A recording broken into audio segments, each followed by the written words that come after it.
আজকে একাদশ ভাব নিয়ে আলোচনা হবে।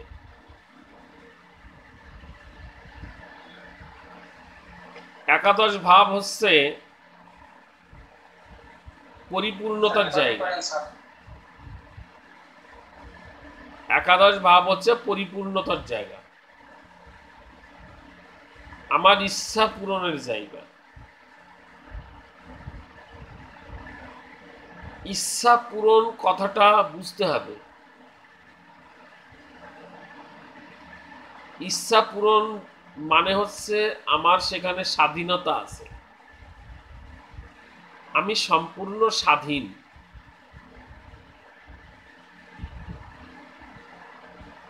সম্পূর্ণ স্বাধীন, ওটা হচ্ছে আমার ব্যবহারের ভাব। একাদশ ভাব হচ্ছে পূর্তি,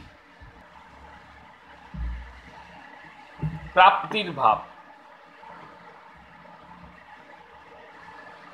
আমি যাকে ব্যবহার করতে চাই, আমি যাকে পেতে চাই, আমি যাকে আমার করে তুলতে চাই,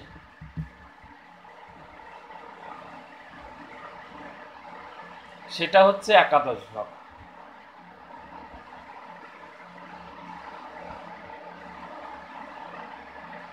যেমন আমি যদি সুখী হতে চাই, মানে সুখ যদি পেতে চাই, তাহলে কোন ভাবে যেতে হবে আমাকে? আমি সুখ পেতে চাই, কোন ভাবে যাব বলেন? হবে না।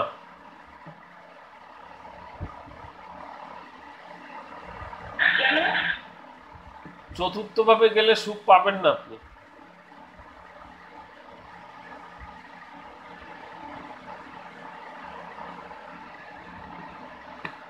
আপনি সুখী হতে চাইছেন, এটা চতুর্থ ভাব থেকে। আমি সুখী হতে চাই, আপনার আকাঙ্ক্ষা, আপনার চাহিদা রয়েছে, কিন্তু আমি সুখ পেতে চাই, অধিকারের কথা বলছেন।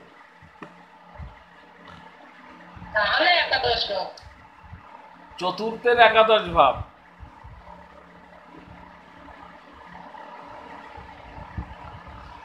চতুর্থের একাদশ ভাব মানে দ্বিতীয় ভাব। আপনার পরিবার, আপনার অর্থ ব্যাংক ব্যালেন্স, আপনার খাদ্যখানা, এখানে যদি অভাব ঘটে, তাহলে আপনি সুখ পাবেনটা কি করে?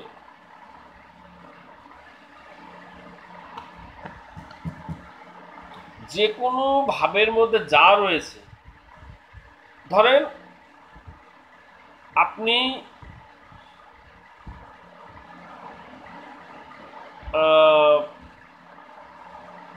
পুত্র পেতে চাইছেন, মানে সন্তান প্রাপ্তি, সন্তান পেতে চান আপনি। আমার কাছে আসে অনেকে, স্যার একটা সন্তান চাই। সন্তান সন্তান হবে কিনা সেটা তো আমরা অবশ্যই পঞ্চম থেকে দেখি, কিন্তু সন্তানটা যখন হবে, আসবে, তো সন্তানের একাদশ ভাব, পঞ্চমের একাদশ ভাব, থার্ড হাউস দেখতে হবে আমাদের। থার্ড হাউসে ডিস্টার্ব থাকলে সন্তান প্রাপ্তির সময় প্রবলেম আসে, আসেই আসে।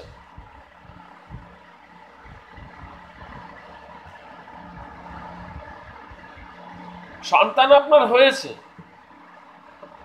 ডাক্তার সন্তান দিয়েছে, জন্ম দিয়ে বের করে দিয়েছে, কিন্তু আপনার সন্তান বেশি সময় থাকেনি, পৃথিবীর আলো দেখতে পারেনি বেশি সময়। এটা পঞ্চম ভাব ডিস্টার্ব হলেও হয়, একাদশ ভাব ডিস্টার্ব হলেও হয়। মানে থার্ড হাউস ডিস্টার্ব হলেও হয়। প্রাপ্তি, যে কোনো ভাবকে আপনি যখন দখল করতে চাইবেন তখন কিন্তু তার একাদশ ভাব দেখতে হবে, তবেই হবে। মনে করেন আপনি বিদেশে যান, বিদেশে গিয়ে আপনি থাকতে চাইছেন,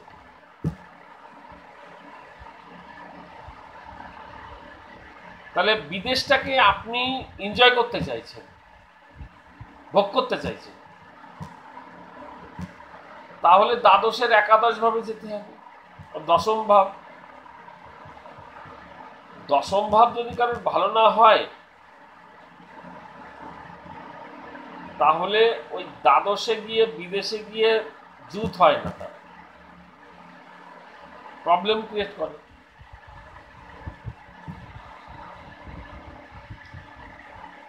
কারক গ্রহ তো আছেই এর সঙ্গে, কারক গ্রহের কথা বলছি না আমি, সূত্রটা বলছি।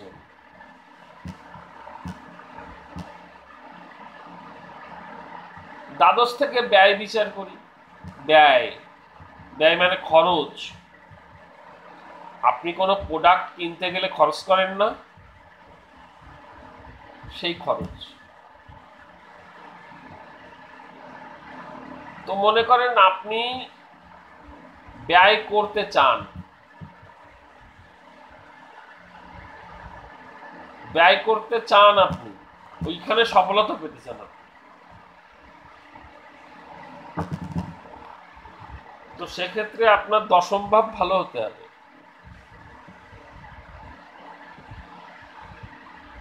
দশম ভাবের মধ্যে রয়েছে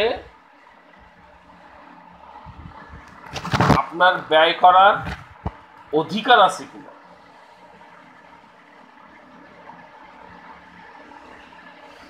ব্যয় করার অধিকার।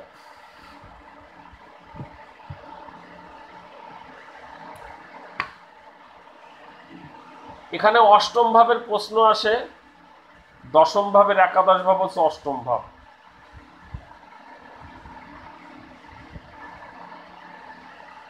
আমি না মাঝে মাঝে হারিয়ে ফেলি দশমের সঙ্গে অষ্টমের কানেক্টিং। অষ্টম তো খারাপ ভাব একটা, খারাপটা কার? খারাপটা হচ্ছে লগ্নের, আমার শরীর এবং মস্তিষ্কের খারাপ, আমার কর্মের খারাপ ভাব নয় সেটা। মনে করেন দশমপতি অষ্টম এসেছে, বা অষ্টমপতি দশমে গেছে, বা দশমপতি অষ্টমপতি এক জায়গায় রয়েছে, দেখবেন আপনার কর্ম হবে না, কর্ম হতেই চাইবে না। আর যদি কর্ম করেন আপনার শরীর ভালো থাকবে না, আর কর্ম বারবার চলে যাবে। এটা কেন হচ্ছে না? লগ্নের অষ্টম, সে দশমপতির সঙ্গে রয়েছে, কিন্তু দশমের একাদশ ভাব সে।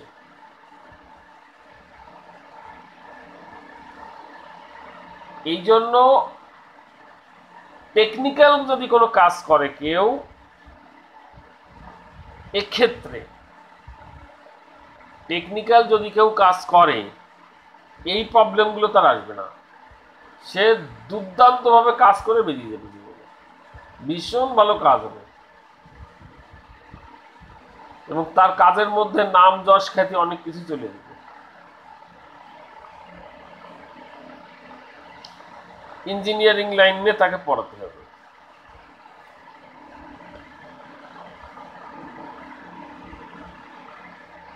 অনেকে জ্যোতিষ নিয়ে কালচার করে, গ্রহরা যদি সেইভাবে সাথ দেয়, অর্থাৎ কেতু, বৃহস্পতি, এরা যদি সাথ দেয় ওই অষ্টমপতি এবং দ্বাদশপতির সঙ্গে যদি থাকে, বা কেউ যদি অষ্টমপতি হলো, একাদশ দ্বাদশ দশমপতি হলো, সেক্ষেত্রে কিন্তু এই জাতক ইঞ্জিনিয়ারিং লাইনে পড়াশোনা করলে, হ্যাঁ পড়াশোনা করলে তো এখন দেখতে হবে পড়াশোনা করতে গেলে তার মেন্টালিটি কেমন দেখতে হবে, তার চতুর্থ ভাব কেমন আছে সেটা দেখতে হবে।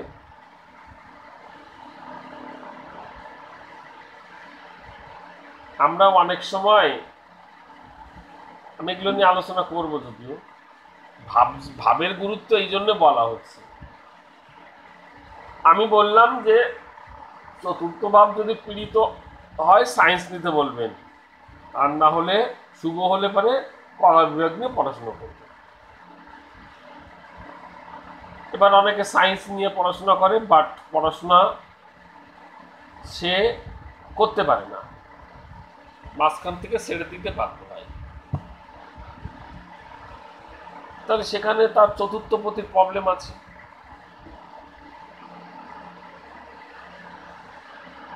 অথবা যদি দেখা যাচ্ছে পরীক্ষায় আপনি কৃতকার্য হতে পারছেন না, তাহলে দ্বিতীয়ভাবে ডিস্টার্ব আছে, কারণ পড়াশোনার প্রাপ্তি ভাব এটা।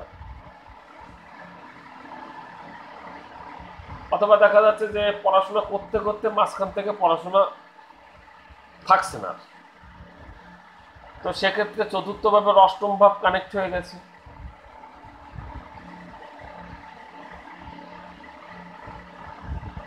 চতুর্থের অষ্টম ভাব মানে একাদশ ভাবের কথা বলছেন।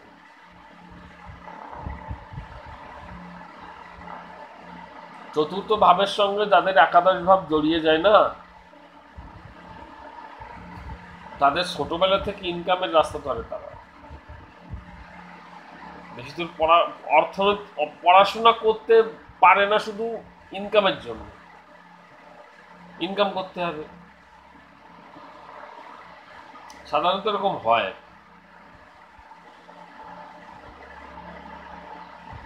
একাদশ ভাবের মধ্যে আরো অনেক কিছু রয়েছে, যেমন আমরা আমাদের পরিচিতি মহল, আত্মীয় বন্ধু বান্ধব বা যে সমস্ত ব্যক্তিবর্গের সঙ্গে আমার সম্পর্ক হয়েছে, অর্থাৎ আমাদের বাড়িতে যদি আমরা কোনো অনুষ্ঠান করি, অনুষ্ঠান করার সময় আমাদের নেমন্তন্ন করতে হয় সবাইকে, আমার পরিচিতি বর্গ, বন্ধু বান্ধব, আত্মীয় স্বজন, আমার শুভাকাঙ্ক্ষী যারা রয়েছে, এটা একাদশ ভাব থেকেই দেখা হয়। কার লগ্নের একাদশ ভাব থেকে লগ্নের নিমন্ত্রিত ব্যক্তিদের দেখা হয়।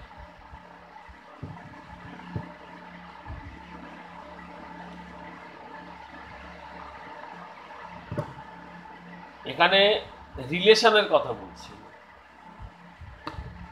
আমার পরিচিতি মহলের সঙ্গে রিলেশন একাদশ ভাব, আর সপ্তম ভাবেও রিলেশন বলেছিলাম। সেক্ষেত্রে কি রিলেশন বলেছিলাম? আমার অপরিচিত ব্যক্তিবর্গের সঙ্গে রিলেশন, সেটা সপ্তম ভাব। সেখানে বোঝাপড়া রয়েছে সপ্তম ভাবের মধ্যে, কারণ অপরিচিত ব্যক্তির সঙ্গে রিলেশন তো আমরা বোঝাপড়ার মধ্যে দিয়েই করি, কেনা বেচার মধ্য দিয়ে করি। কিন্তু একাদশ ভাবের মধ্যে যাদের রিলেশন হয় তারা তো বোঝাপড়ার মধ্যে দিয়ে হয় না, ওখানে হৃদয়ের একটা সম্পর্ক আছে, ভালো লাগা মন্দ লাগার একটা ব্যাপার আছে।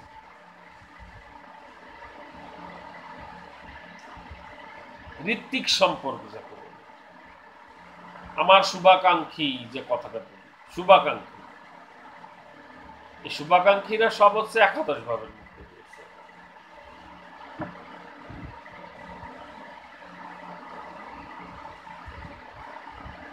তো একাদশ ভাবের মধ্যে অন্যান্য ভাব সাপেক্ষে কি ভাব রয়েছে সেটা দেখার দরকার আছে। একাদশ ভাবের মধ্যে আমার বাবার ব্যাংক ব্যালেন্স রয়েছে, ব্যাংক ব্যালেন্স, যারা কোটিপতির বাবা পেয়েছে, কোটিপতি ব্যাংক ব্যালেন্স, তো তাদের একাদশ ভাব তো সবসময় ভালো হয়। কারণ বড় লোকের ছেলে তো ইনকাম বেশি করবে, স্বাভাবিক কথা। আর একটা জিনিস আমার মনে পড়ে, একাদশ ভাব যদি রিলেশন হয়,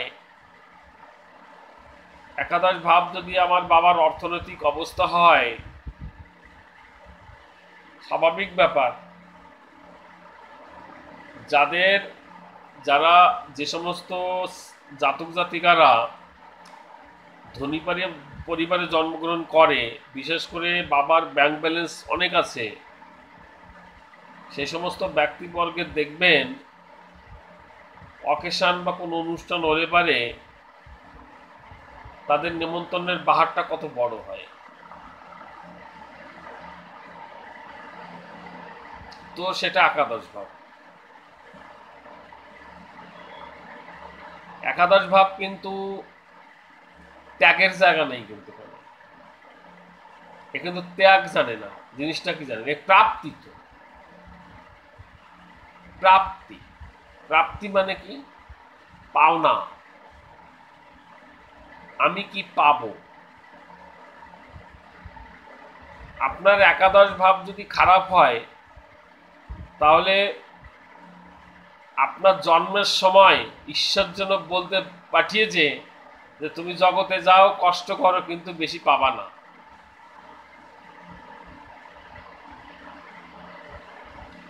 এটাকে আমরা বলি ইম্পোর্ট হাউস।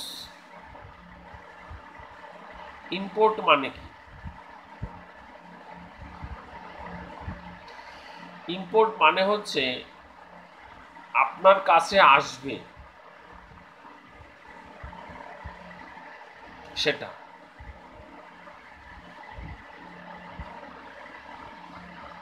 একাদশ ভাব হচ্ছে আমার একটি কামনা বাসনার জায়গা, ইচ্ছা পূরণের জায়গা।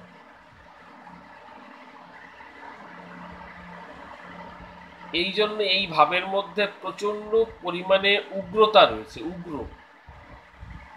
উগ্রতা, সেলফিশ।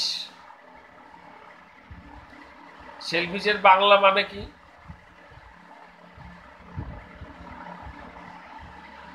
স্বার্থপরতা। একাদশ ভাবের মধ্যে স্বার্থপরতা রয়েছে, নিজেরটুকু ভালোবেসে। একাদশ ভাব।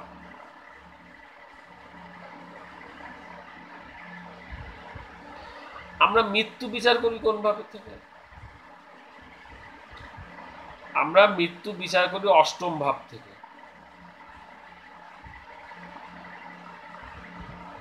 যদি কারোর অষ্টম ভাব খারাপ হয়ে পড়ে, যদি কারোর অষ্টম ভাব খারাপ হয়ে পড়ে, তাহলে সেই অষ্টম ভাবের সঙ্গে যদি তার একাদশ ভাব যুক্ত হয়ে যায়,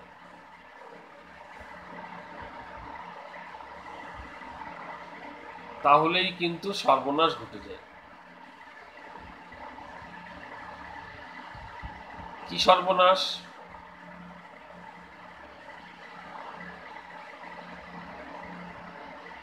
ধরেন আমার আয়ু ভাব হচ্ছে অষ্টম ভাব, মৃত্যু ভাব। যদি কেউ মৃত্যুকে পেতে চায়, মৃত্যুকে কাছে পেতে চায়, তাহলে তার কোন ভাবে যেতে হবে?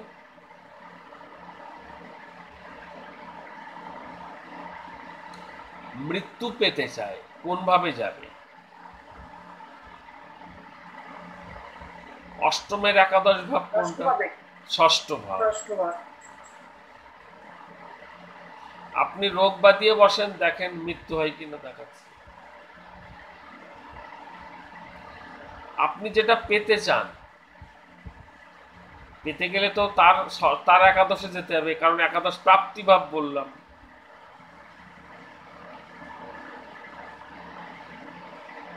আপনি যদি বিবাহ করতে চান, বা বিবাহিত জীবনে যেতে চান বা বিবাহিত জীবনকে সার্থক করে তুলতে চান, আপনি যাকে বিয়ে করেছেন তাকে আপন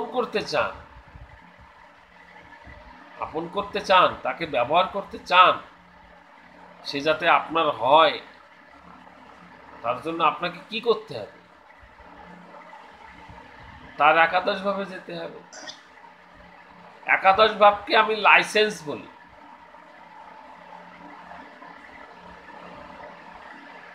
লাইসেন্স যদি আপনি পেয়ে যান তাহলে সেটাকে ব্যবহার করতে পারবেন।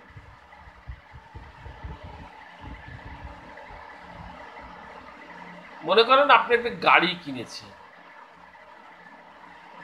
কিন্তু লাইসেন্স পাননি, তাহলে তো গাড়ি আপনি ব্যবহার করতে পারবেন না, আপনার বলতেই পারবেন না।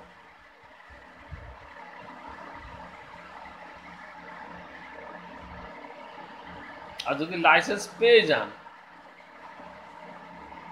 মানে সেকেন্ড হাউস যদি আপনাকে ভালো হয়, তাহলে গাড়ি আপনি আপনার নামে রাখতে পারবেন, আপনি পাবেন, গাড়ি ব্যবহার করতে পারবেন। স্পাউসের সব একাদশ ভাব হচ্ছে পঞ্চম ভাব। পঞ্চম ভাবকে ভালো করে তোলেন, কেন আপনার বিবাহিত জীবন খারাপ হবে? ভালোই হবে। এখন আপনার ইচ্ছা করলে তো আর আপনি সেই ভাবটার কাজ করতে পারবেন না। গ্রহরা যেভাবে রয়েছে সেই কন্ডিশন অনুযায়ী তো আপনি কাজ করবেন, কারণ আপনি তো আর গ্রহদের চালনা করছেন না, চালনা করছেন গ্রহরা, আপনাকে চালনা করছে। গ্রহরা আপনাকে চালনা করছে। এই গরমের মধ্যে আপনারা বলছেন গরম লাগছে, শীত লাগছে, মানে আবহাওয়া আপনাদেরকে কন্ট্রোল করছে, কিন্তু আপনারা আবহাওয়াকে কন্ট্রোল করেন তো। গরমকে বলেন যে এখন বাবা গরম পড়ো না, তুমি এখান থেকে যাও, ঠান্ডা আসো। আপনি তো কন্ট্রোল করতে পারবেন না, ও তো ওর নিয়মে চলবে, আপনাকেও তার নিয়মে চলতে হবে, কারণ প্রকৃতির থেকে আপনার জন্ম, আপনার থেকে প্রকৃতি কখনোই জন্ম হচ্ছে না। প্রকৃতির ম্যাটেরিয়াল দিয়ে আমরা তৈরি,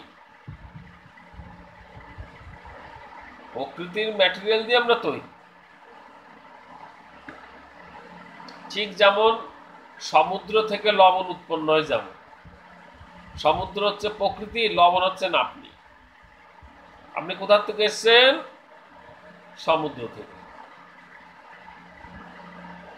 তাহলে আপনি এবার সমুদ্রে যান তো, আপনি থাকবেন? আপনি তো গলে সমুদ্রে যাবেন। আমরা তত্ত্বের অধীন মাত্র।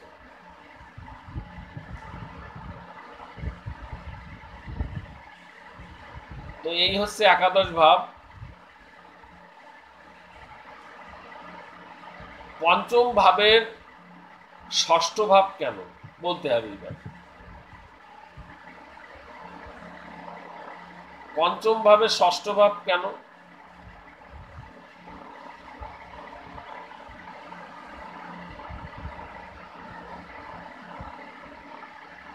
একাদশ ভাব, লগ্ন সাপেক্ষে একাদশ ভাব পঞ্চমের সপ্তম ভাব, তাই না? পঞ্চমের সপ্তম ভাব, ষষ্ঠ বলি, পঞ্চমের সপ্তম ভাব কেন?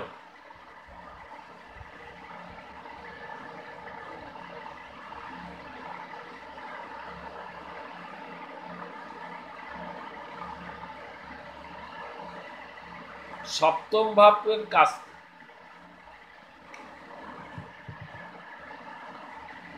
সপ্তম ভাবের কাজ হচ্ছে বোঝাপড়া করা,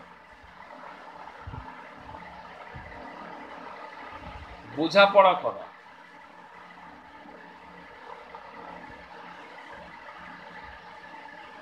আপনার একাদশ ভাব আর পঞ্চম ভাব পরস্পরের সপ্তম ভাব।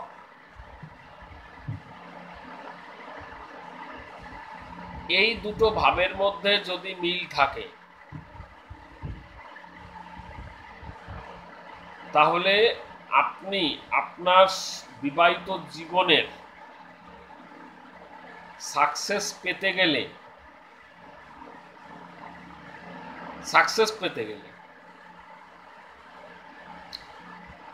আপনার পঞ্চমের সঙ্গে একাদশের কানেক্ট করতে হবে। পঞ্চমের সঙ্গে একাদশের সম্পর্কটা ভালো হতে হবে।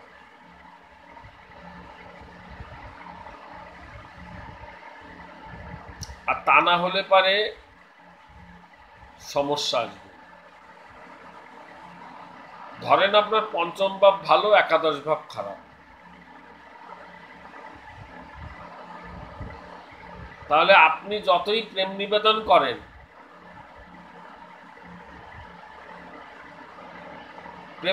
করেন, কোথার থেকে যেন আপনাকে আড়াল, মানে আপনি প্রাপ্তি যেটা পাবেন, প্রেমটা নিবেদন করছেন পাওয়ার জন্য, অবশ্যই পাবেন, বিবাহের সফলতা পাবেন, কিন্তু যার মন কাটতে চাইছেন সে উজাড় করে ছেড়ে দেবেন, আপনাকে উজাড় করে দেবে না। একাদশ ভাব খারাপ থাকলে কখনো উজাড় করে দেয় না, কারণ একাদশ ভাব হচ্ছে সপ্তমের পঞ্চম ভাব। আপনি প্রেম নিবেদন করছেন আপনার স্পাউসকে পাওয়ার জন্য, কিন্তু আপনার স্পাউস যে প্রেম নিবেদন করবে ওটা তো সপ্তমের পঞ্চম, একাদশ ভাব হতে হবে। তাহলে আপনার পঞ্চমের সঙ্গে আপনার একাদশ ভাবের তো মেলবন্ধন থাকতে হবে, ভালো সম্পর্ক রাখতে হবে। আর এখানে যদি একটা গন্ডগোল আসে,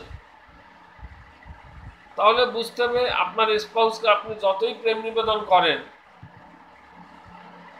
সে তো অবশ্যই ধরা দেবে, কিন্তু তার মধ্য দিয়েও সে যেন তো আপনাকে ফাঁকি দেওয়ার চেষ্টা করবে,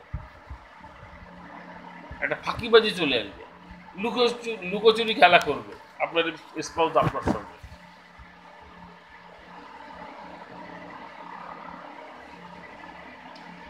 দেখেন না,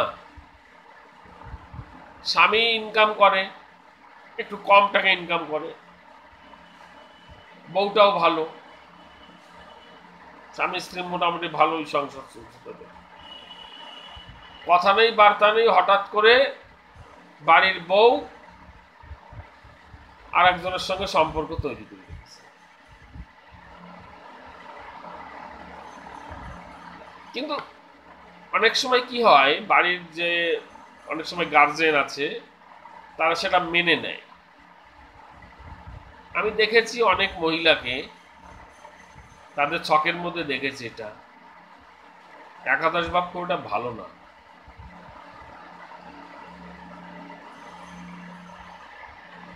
তো সেক্ষেত্রে দেখা যাচ্ছে যে ওই লোকের হাজব্যান্ড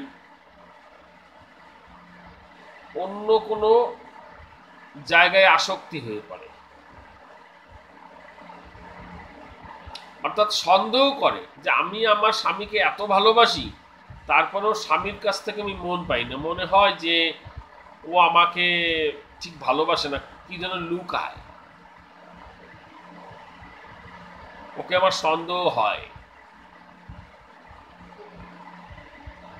আর এই ঘটনা কখন ঘটে, যদি পঞ্চম ভাব ভালো থাকে, সপ্তম একাদশ ভাব যদি খারাপ হয়ে পড়ে।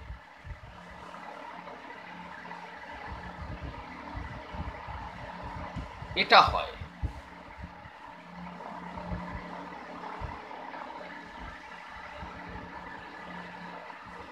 ষষ্ঠ ভাবের ষষ্ঠ ভাব, এটা একাদশ ভাব ষষ্ঠ ভাবের ষষ্ঠ ভাব।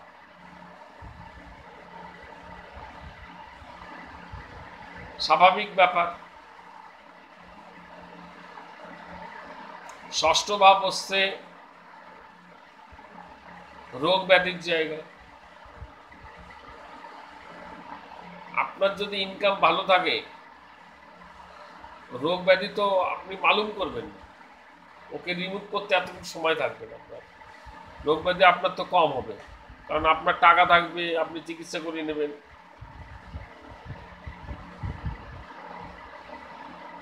তাই না?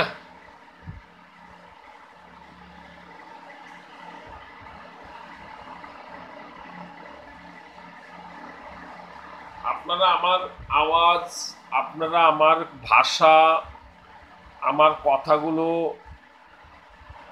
আমি জানি একটু কঠিন হচ্ছে আপনাদের বুঝতে হয়, কিন্তু এই বোঝানিটা না বুঝলে আপনারা প্রেডিকশনের জায়গায় গিয়ে হোঁচট খাবেন। ওই তখন মুখস্থ করতে হবে, বড় বড় ইনস্টিটিউট যেমন মুখস্থ করায়, ঠিক আছে? 2+6+10 চাকরি হবে, ব্যাস। আমার কাছে প্রচুর কেবির কেবির স্টুডেন্ট আছে মনে হয়, তারা তারা বলে স্যার এইগুলো সূত্রগুলো পড়েছি কিন্তু মাথা মুন্ডু কিছু বুঝতে পারি না, কেন যোগগুলো হচ্ছে।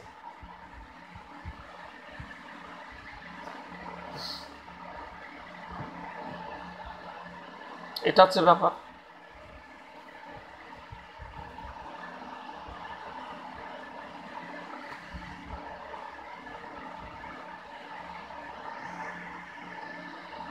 ধরেন আপনি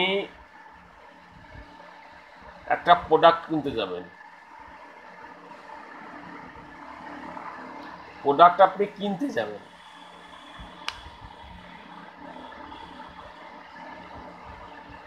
তো যখন শপিং করতে যাবেন আপনি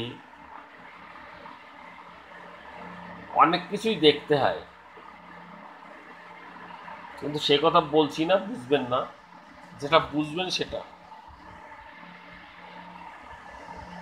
আপনার জন্ম ছকের মধ্যে লগ্ন সাপেক্ষে যে দ্বাদশ ভাব পড়ে, দ্বাদশ মানে তো শপিং এর জায়গা, শপিং দ্বাদশ, এই শপিং মানে কি রীতা দেবী বলেন তো? মার্কেট স্যার, মার্কেট থেকে মার্কেট না, মার্কেট না, শপিং। শপিং মল তো হয় স্যার। মার্কেটিং আর শপিং এর মধ্যে, মার্কেটিং আর শপিং এর মধ্যে পার্থক্য আছে। মার্কেটিং মার্কেটিং সে মার্কেট মানে অযাচিতভাবে কিনে ফেললাম, শপিং মানে প্রয়োজনীয় প্রয়োজন না, তাই তো? শপিং না, না সেটা না। মার্কেটিং মানে কি? মার্কেটিং মানে আমি যে জিনিসটা কিনছি সেই জিনিসটা আবার আমি বিক্রি করতে পারি, এটাকে মার্কেটিং বলে। কিন্তু শপিং মানে যে জিনিসটা আমি কিনছি সেটাকে ব্যবহার করব আমি, দ্যাট ইজ শপিং। ধরেন আপনি বাজারে গেলেন, 2 কিলো আলু নিয়ে আসলেন, আপনি কি করেছেন? এটা শপিং না মার্কেটিং? আপনি শপিং করেছেন, এটা দ্বাদশ ভাবের কাজ। কিন্তু বাজারে গেলেন, বললেন যে বাবা আমাকে 50 বস্তা আলু দাও, এটা কি হলো? আপনি কি আলুকে ব্যবহার করবেন? আপনি এত আলু খাবেন না, তাহলে এত আলু চাহিদা, এটা মার্কেটিং। কারণ আপনি আলুটা নিয়ে এসে আবার এটাকে হোলসেল করবেন বা আপনি সেল করবেন, কাউকে ব্যবহার, আপনি কাউকে বিক্রি করবেন, দ্যাট ইজ 7th হাউস।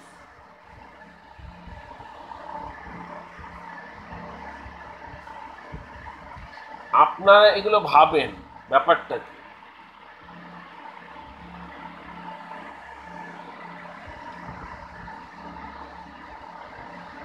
আমি যেটা খরচ করব, আমি যেটা ব্যয় করব, তার বিনিময়ে যদি আমি কিছু পাই, মানে লাভটা পাই, ওটা কিন্তু সপ্তম ভাবের মধ্যে সীমাবদ্ধ হয়। যে আমি একটা জিনিস কিনলাম, সেটার থেকে আমি একটা সেটাকে বিক্রি করে আমি একটু লাভ দেখব, ওটা কিন্তু সপ্তমের মধ্যে আছে।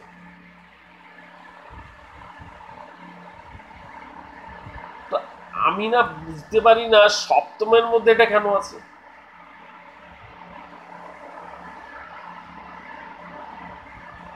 সোমাদেবী বলেন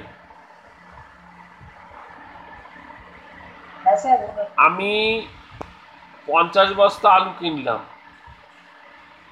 হুম ওটা সপ্তমের মধ্যে বলেছি। হুম এই আলু বিক্রি করলাম, হুম আমার পয়সা লাভ হবে না লোকসান হবে? লাভ হওয়ার জন্যই তো আমি বিক্রি করব, নিশ্চয়ই লোকসানে একদম। বিক্রি করব না। বিজনেসের জন্য, হ্যাঁ। তাহলে সপ্তম ভাবের মধ্যে যদি আমি 50 বস্তা আলু কিনি, যে টাকাটা আমি বিক্রি করে পাচ্ছি সেটা তো আমার কেনার জন্যই হচ্ছে। আমি আলুটা কিনেছি বলেই ওখান থেকে জন্মটা লাভ করছে আমার ইন্ধনটা, মানে আমার লাভটা কোথার থেকে আসলো? আমি কিনেছি তার জন্য। হ্যাঁ মানে আমার যে লাভটা হলো, সেই লাভের জন্মটা কোথার থেকে হলো? সপ্তম ঘর। সপ্তম ভাবের থেকে। তাহলে সপ্তম ভাবের থেকে আমার যেটা উদ্বৃত্ত আসলো টাকাটা, সেটা কোন ভাবের মধ্যে গিয়ে ঠেকেছে? সপ্তম থেকে জন্ম দিচ্ছে সপ্তম প্রাপ্তি, প্রাপ্তির ভাব। একাদশ।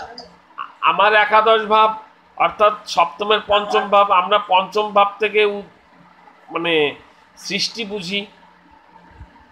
হুম বোঝেন আমি কি বলেছি?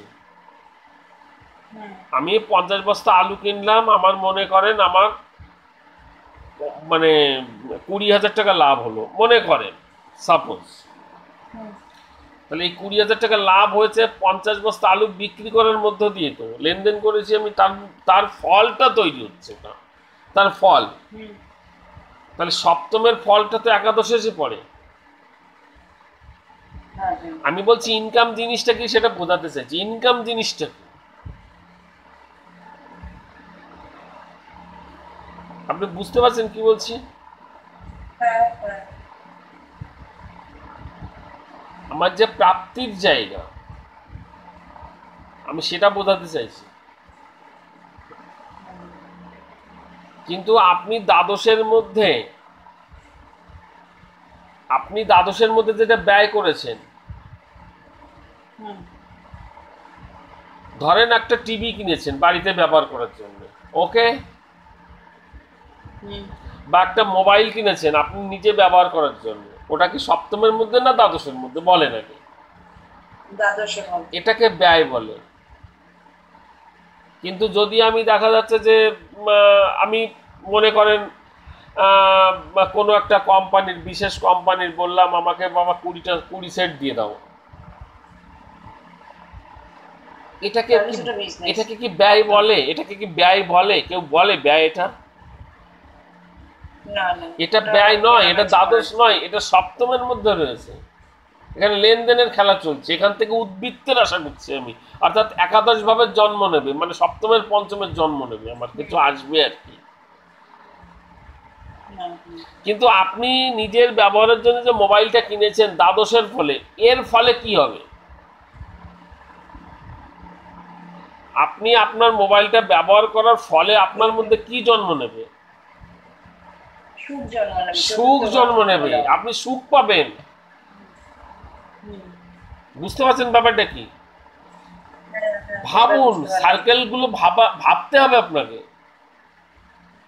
হুম, ভাবতে হবে। ধরেন আপনার দিন দিন ব্যাংক ব্যালেন্স বাড়ছে, কোন ভাবের মধ্যে রয়েছে? হুম, হুম। দ্বাদশ ভাব না, ব্যাংক ব্যাংক ব্যালেন্স ব্যালেন্স বাড়ছে, বাড়ছে। ব্যাংক ব্যালেন্স বাড়ছে, ব্যাংক ব্যালেন্সের কথা বলেছে। ব্যাংক দ্বিতীয়। দ্বিতীয় ভাব, ওটাও বেড়ে যাচ্ছে, হুম, দিন দিন ডেভেলপ হচ্ছে। হুম। এর ফলে কি হবে?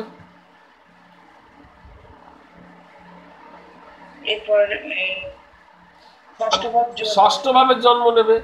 ষষ্ঠ ভাব থেকে সোর বিচার করা হয়। আপনার যখনই ব্যাংক ব্যালেন্স বাড়বে, তখন কিন্তু চোরের ব্যাপারটা, চুরি হওয়ার জায়গাটা, ওই জায়গার থেকে সাবধান থাকতে আসবে। হবে। কারণ ওখান থেকে ওইটার জন্ম হতে পারে। বাবা তুমি এটা বাড়াচ্ছ, তার মানে ওখান থেকে ফলটা কিন্তু ওইখানে যাবে। হুম হুম হুম। ঠিক আছে? ঠিক, যার ব্যাংক ব্যালেন্স নেই, যে অর্থ সেরকম নেই, তার তো চুরি হয় না, এটাও তো ঠিক। ব্যাপারটা তো তাই। এবার দেখেন রেমিডিটা কি হচ্ছে, রেমিডিটা কি হচ্ছে। আচ্ছা, আপনার ব্যাংক ব্যালেন্স বাড়ছে, আপনি কি করছেন, চুরি হতে পারে, আপনি ওইখানে দান ধ্যান করছেন। কোন জায়গায়? ওই সমস্ত নিম্ন শ্রেণীর মানুষ, চোর যারা আছে, ওই শ্রেণীর মানুষ, অচেনা যে জায়গাগুলো রয়েছে, বস্তি এলাকা, ষষ্ঠপ্রাপ্ত বস্তি এলাকা, অনুন্নত জায়গা, খেটে খাওয়া সাধারণ মজুরদের জায়গা, ওদের যদি দান ধ্যান করেন, তাহলে চুরির সম্ভাবনা বেড়ে গেল না কমে গেল? কমে গেল। এইটাই তো রেমেডি। কথাটা বোঝেন, এটাই হচ্ছে রেমেডি। ভালো করে বোঝেন রেমেডিটা কি করে।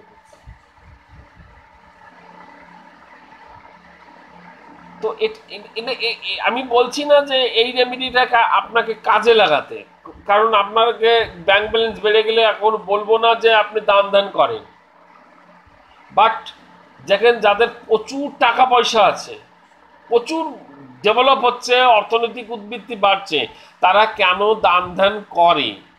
আমার প্রশ্ন এই জায়গাটায়, তারা কেন দান ধ্যান করে?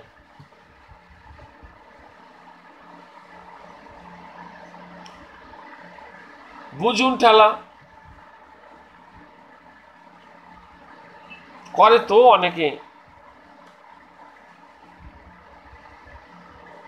যাতে পানিশমেন্টটা সে না পায়। যা হোক, আমরা ঘুরে আসি একাদশ ভাবের মধ্যে। আমি জানি আমার যে আলোচনাটা সবার ভালো লাগছে না, জটিল লাগছে, ঠিক আছে? আর এই জটিল লাগার পেছনে কারণও আছে, কারণ আপনাদের মেমোরি স্কিলটা আর একটু তৈরি হওয়ার দরকার ছিল। কিন্তু আমি তো, আমার একদম নিরুপায়, আমি এখন আমাকে এগিয়ে যেতে হবে। আর একটা সুবিধা ছিল, যদি কিছু লেখালেখি থাকতো, তো সেটা নেই, যার জন্যে আমি অডিও দিয়ে আপনাদের বলছি লিখে নিতে। আমি আপনাদের ভাবগুলো সম্পর্কে ধারণা দিচ্ছি, ভাব আসলে কি জিনিস। একাদশ ভাব নিয়ে আজকে আলোচনা হচ্ছে। আপনার ভাগ্য ভাব, ভাগ্য মানে কি বলেন? আমি ভাগ্য কথার অর্থ কি বলেছিলাম? ভাগ্য কথার অর্থ কি বলেছিলাম?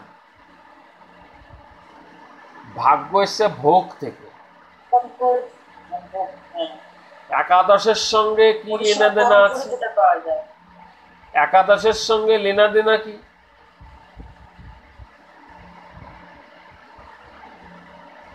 ভাগ্যের সঙ্গে একাদশের লেনা দেনা কি? একাদশ ভাব ভাগ্যের কি হয়?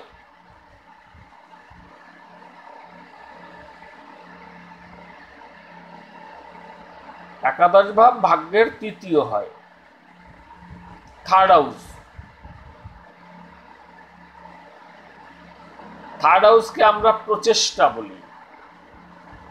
আমি সাপোর্ট কথাটা বলেছিলাম, সাপোর্ট, গাইড, সাপোর্ট দেয় না, এই তোর পাশে আমি আছি, এই যে ব্যাপারটা, তার মানে যাকে সাপোর্ট দেওয়া হয় তার জোরটা বেড়ে যায়। আমরা এই যে গ্রামগঞ্জে দেখবেন লাউ কুমড়ো গাছ হয় বাড়িতে, তারা বিভিন্ন রকম কাঠি দিয়ে ওটাকে সোজা করে রাখে, সাপোর্ট দেয়, যাতে গাছটা নিচের দিকে না পড়ে যায়।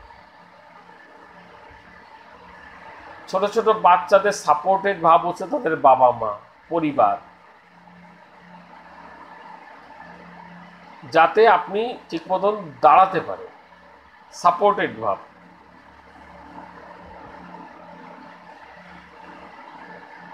অনেকে, আমরা যে সমস্ত বন্ধু বান্ধব পাই শুভাকাঙ্ক্ষী, কিন্তু স্বার্থপর বন্ধু বান্ধব না, শুভাকাঙ্ক্ষী বন্ধু বান্ধব পাই। তারা কিন্তু একাদশের মধ্যে আছে যারা আমার আমার ধর্ম আমার ভাগ্যকে সাপোর্ট করছে, ধর্ম বা ভাগ্যকে সাপোর্ট করছে, আমি যাতে এই দুনিয়ায় বেশি ভোগ করতে পারি তার জন্য তারা চেষ্টা করবে, কিন্তু তাদের সহযোগিতা দরকার। ওই জন্য তো তাদের বন্ধু বান্ধব একাদশ ভাব থেকে দেখি। বাট বন্ধু বান্ধব কোন ধরনের বন্ধু বান্ধব? সেলফিশ বন্ধু বান্ধব নয়। এখানে সেলফিশ বন্ধু বান্ধব একাদশ থেকে দেখা হয় না।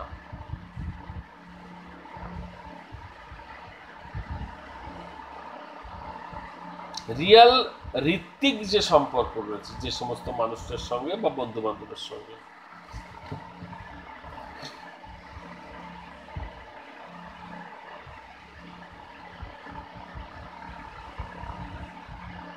থার্ড হাউস হচ্ছে সাপোর্টের জায়গা। নবম থেকে যদি দূরযাত্রা বিচার করা হয়, দূরযাত্রা, বিদেশে যাবেন আপনি, এরোপ্লেনে যাবেন, ট্রেনে যাবেন, মাধ্যম কিসের মাধ্যমে যাবেন? বিদেশ তো দ্বাদশ, যে মাধ্যমে যাবেন সেই মাধ্যমটা তো নবম। নবম মানে দূর যাত্রা, বিদেশ না। বিদেশে যেতে যে যাত্রাটা করবেন ওটা তো নবমের মধ্যে আছে, আপনার ভ্রমণ রয়েছে। তাই এবার বলেন ভ্রমণকে কে সাপোর্ট দেবে? একাদশ ভাব সাপোর্ট দেবে। আপনার একাদশ ভাব যদি দুর্বল থাকে আপনার ভ্রমণ কি ভালো হবে? বলেন, ও সাপোর্ট দিল না, আপনার ভ্রমণ তো কাত হয়ে পড়বে।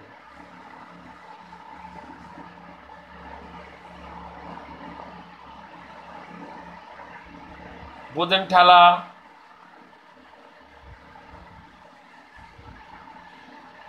এখন কথা হচ্ছে যে যাদের একাদশ ভাব খারাপ আছে ভ্রমণের জায়গাটায় প্রবলেম চলে আসে।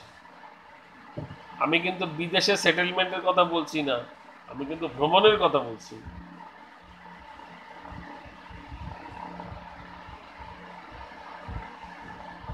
একাদশ ভাবের কাজ করতে হবে, তাদের সম্পর্ক ভালো রাখতে হবে, বন্ধু বান্ধব সার্কেল আত্মীয় বর্গের সঙ্গে সম্পর্ক ভালো রাখতে হবে,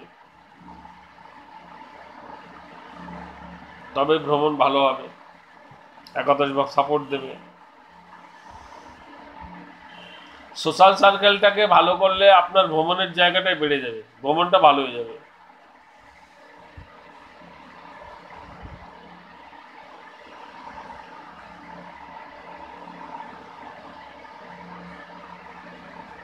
বুঝতে হবে।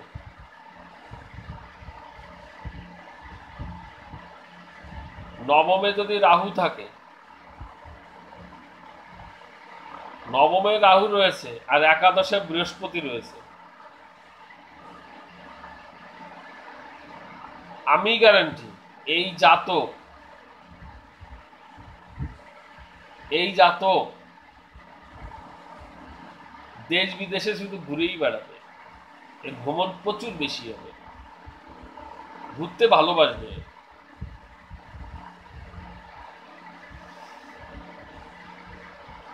নবমে বৃহস্পতি, একাদশে রাহু, এও ভ্রমণ দেবে, কিন্তু এই ভ্রমণের মধ্যে প্রবলেম আছে। এই ভ্রমণটা ভালো না, যে কোনো মুহূর্তে কেস কামানি হয়ে যেতে পারে আপনার, কারণ আপনার ইনকামটা তো অসাধু ইনকাম হবে। আপনার বন্ধু বান্ধবের সার্কেল আত্মীয় বর্গের মধ্যে লোভ লালসা বেশি থাকবে, আপনাকে একটুখানি স্বার্থপর কেন্দ্রিক করে তুলবে। একাদশে রাহু থাকলে তো হয়ই হয়। রাহু তো লোভ লালসের জায়গা, একাদশে রাহু থাকবে। তবে এখানে রাহু দুর্বল, কার নক্ষত্র আছে, অনেক কিছু ব্যাপার আছে, অনেক কিছু দেখে বলতে হয়। কিন্তু মোটা কথা একাদশে রাহু খুব একটা ভালো না, সোশ্যাল সার্কেলটাকে নষ্ট করে দেয়। ও যা কিছু সম্পর্ক তৈরি হয় ইন্টারনেটের মধ্য দিয়ে হয়।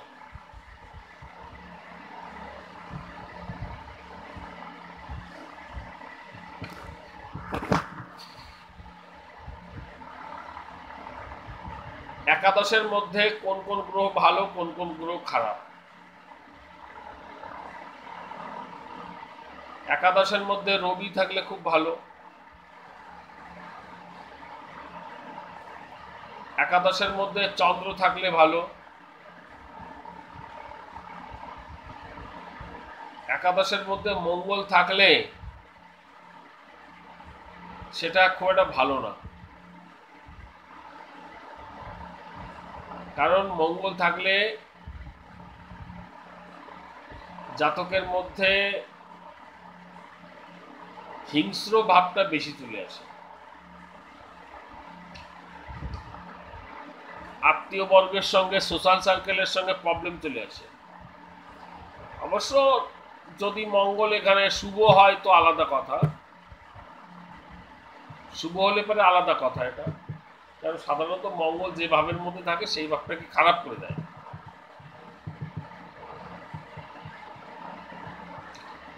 যদি বুধ থাকে, বুধ থাকা খুব ভালো, একাদশে বুধ। কিন্তু একাদশে বুধ থাকলে পারে জাতকের পিতামাতা হয় অত্যন্ত গরিব থাকে বা শিক্ষিত হতে পারে না, শিক্ষিত হয় না। জাতকের কথা বলছি না, কিন্তু জাতকের ফ্যামিলি, পিতামাতার কথা বলছি। একাদশে যদি বুধ থাকে তাহলে জাতকের পিতামাতা বেশি লেখাপড়া যেমন জানে না, তেমনি অর্থকরীর জায়গা থেকেও প্রবলেম আসে। একাদশে বৃহস্পতি ভালো কাজ করে, ভালো কাজ করে, অর্থের জায়গাটা বাড়িয়ে দেয় অনেক, বিবাহিত জীবনটাকে সুখী করে তোলে, ভালো করে।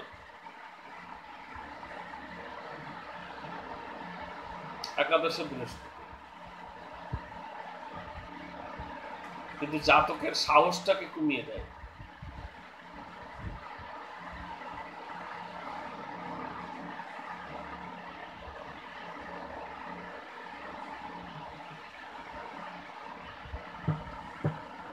যদি শুক্র থাকে একাদশে, একাদশে শুক্র খুব ভালো জায়গা। একাদশে শনি থাকলে সেটা ভালো কথা নয়, শনি কখনো ভালো রেজাল্ট দেয় না একাদশে। রাহু তো খারাপ দেয়, একাদশে রাহু অবৈধ ইনকাম দিয়ে দেয় প্রচুর। আমি একাদশে রাহুটাকে খুব ভালো লাগে না, শনিটাকে ভালো লাগে না, মঙ্গলটাকে ভালো লাগে না। কিন্তু আবার একাদশ ভাব উপচয় ভাব, উপচয় ভাবে এই সমস্ত ম্যালেফিক প্ল্যানেটরা যদি থাকে তাহলে সেই ভাবের উদ্বৃত্তি ঘটে। এটা শুনতে যেমন ভালো লাগছে তেমনি এটা ভাবতে গেলে খারাপ লাগবে। কারণ একাদশ ভাবের মধ্যে যখনই ম্যালেফিক প্ল্যানেটরা আসবে তখন জাতক সেলফিশ হয়ে যায়। সেলফিশ বলতে আমি যেটা চাই সেটা পেতেই চাই, সেটা পাবোই পাবো, যেন তেন প্রকারে। প্রাপ্তিটা ভালো দেয়, জোর খাটিয়ে প্রাপ্তি দেয়, গুলিবাজি করলেও করবে। একাদশে মঙ্গল কোনো কথা শুনবে না, ও গুলিবাজি করলেও করবে।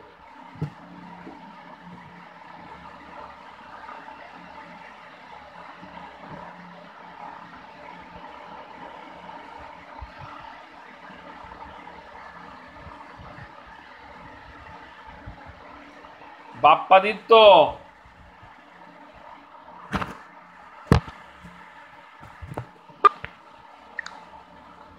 বাপ্পাদিত্য শেষ স্যার, স্যার তাহলে একাদশ ভাব শেষ। একাদশ ভাব নিয়ে যে কথাগুলো বলেছি এরপরে আর নতুন কি কথা আসতে পারে বলেন? দুই একটা ভুলে গেছি আমি। না না না না না না, বলেননি। সূত্র তো বলেই দিয়েছেন, যোগ সূত্র করলে নিজেদেরই তো ভাঙিয়ে বের করলে বহু সূত্র পাওয়া যাবে। আমি কিছু কিছু লিখিয়ে দেবো, আপনাদের এত কষ্ট করতে হবে না, কিন্তু এগুলো অ্যাসেট আপনাদের, আমি জানি না, পাবেন আমি না, কোনো দোকানে জায়গা আছি তো। নেই। রীতা না দেবী, না না স্যার, আমি কেন কেন জিজ্ঞাসা করেছি, আমি দোকানে আছে তো, চতুর্দিকে সব বন্ধ করে দিচ্ছি, আমি ও তাহলে শাটার নামো লিখছি। হ্যাঁ হ্যাঁ, আপনি শাটার নামান, আজকে মোটামুটি আমিও শাটার নামিয়ে দেবো। ঠিক আছে। হুম। হ্যাঁ স্যার। আমার আলোচনার কিয়দংশ কি বোঝা যাচ্ছে আমি কি বলতে চাচ্ছি?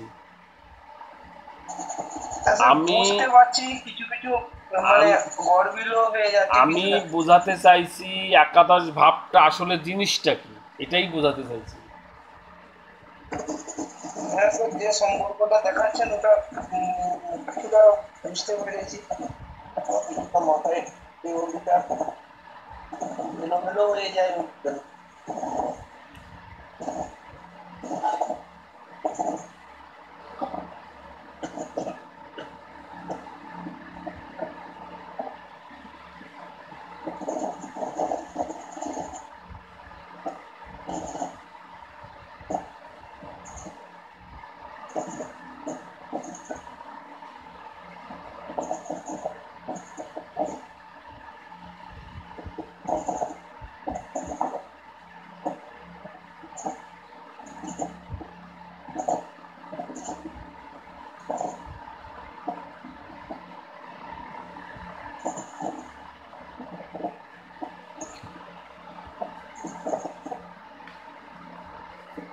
যা বাপ্পাদির তো একটা প্রশ্ন করব। বলুন। বলছি যে আমার যদি রোগ ব্যাধি হয়, আমার যদি রোগ ব্যাধি হয়, হ্যাঁ স্যার। তাহলে আমার আত্মীয় বর্গ, পরিবার, মানে পরিজন যত আছে, আমার বন্ধু বান্ধব, আত্মীয় বর্গ, পরিজন যারা আছে, তারা কি আমার সহযোগিতা করে? মানে তারা কি আমার কাছ থেকে দূরে সরে যায়, না আমার তারা সাহায্য করে? তারা আমাকে সাধারণত কি হয়? সাহায্য করে স্যার। আমি তো দেখি না।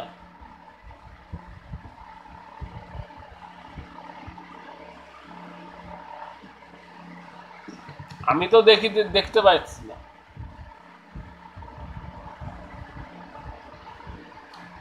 আমি তো দেখতে পাচ্ছি না। মানে ষষ্ঠের একাদশ ভাব স্যার খারাপ খারাপটা।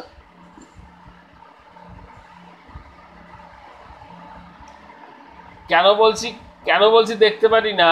কারণ আমি দেখেছি বাস্তবে, আমার যদি ক্যান্সার হয়েছে, মনে করো আমার ক্যান্সার হয়েছে, এখন আমার প্রচুর টাকা দরকার, আমার সঙ্গে যাদের সম্পর্ক ভালো তাদের কাছ থেকে আমি যখন একটু সাহায্য চাইবো, সে আমাকে দেবে না, আর সম্পর্কই রাখবে না আমার সঙ্গে, আমাকে নিয়ে টানা হাসটা করবে না, সে অসম্ভব ব্যাপার।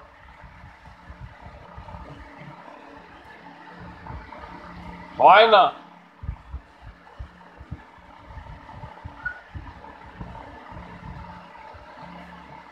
কেন বললাম এটা?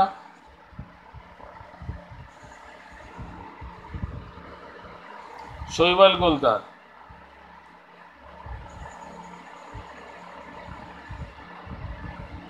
আমার রোগ হলে পারে আমার আত্মীয় বর্গরা সরে যায় কেন?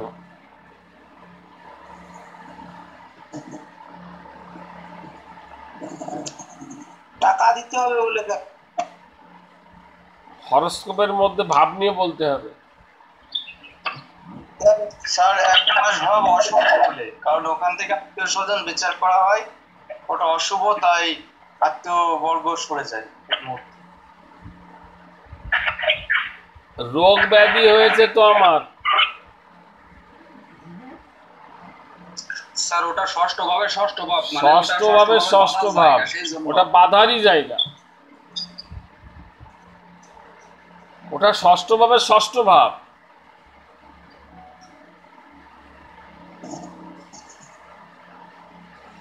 হ্যাঁ ঠিক আছে, পদ্মা দেবী ঠিক বলেছেন। ষষ্ঠ তো রোগের জায়গা।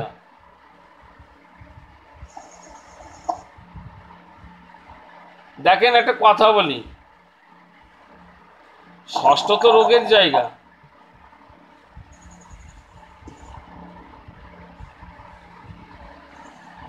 তো ষষ্ঠ যদি রোগের জায়গা হয়,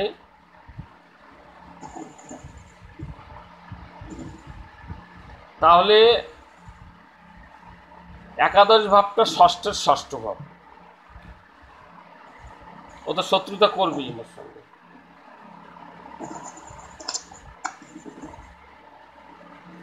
ইনকাম যদি ভালো হয় তাহলে রোগটাকে আপনি রিমুভ করতে পারবেন,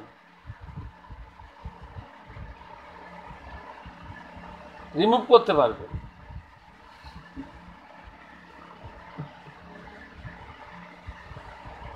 ষষ্ঠ ভাবের সপ্তম ভাব দ্বাদশ ভাব। দ্বাদশ ভাব কি কাজে লাগে, রোগের কি করে সে?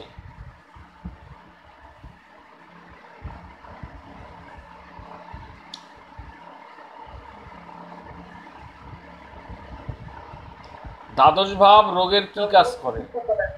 রোগকে রোগের চিকিৎসা করা। চিকিৎসা করে, প্রোটেকশন দেয়, নির্মূল করে, বোঝাপড়া করে, রাইট, মোকাবেলা করে। পদ্মাদেবী ঠিক বলেছেন। তাহলে রোগের যদি মোকাবেলা ভাব দ্বাদশ হয়, তাহলে দ্বাদশ ভাবকে ভালো হতে হবে, দ্বাদশ ভাবকে বলি হতে হবে। তো দ্বাদশ ভাব যদি ভালো হয় বা দ্বাদশ ভাব যদি বলি হয়, তাহলে তো টাকা বেশি খরচ হবে, তাই না? অর্থ তো বেশি খরচ হবে, শুধু শুধু রোগ নির্মূল হবে? রোগ দ্বাদশ ভাব ভালো বলি হতে হবে। কিন্তু দ্বাদশ ভাব বলি আছে, একাদশ ভাব দুর্বল আছে, তাহলে কি হবে ব্যাপারটা?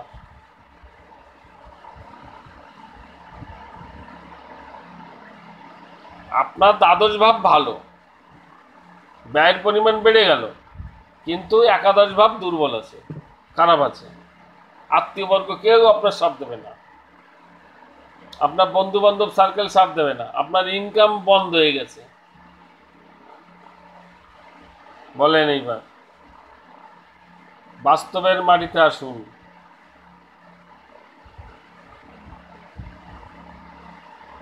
একাদশ ভাব যদি ভালো না হয়,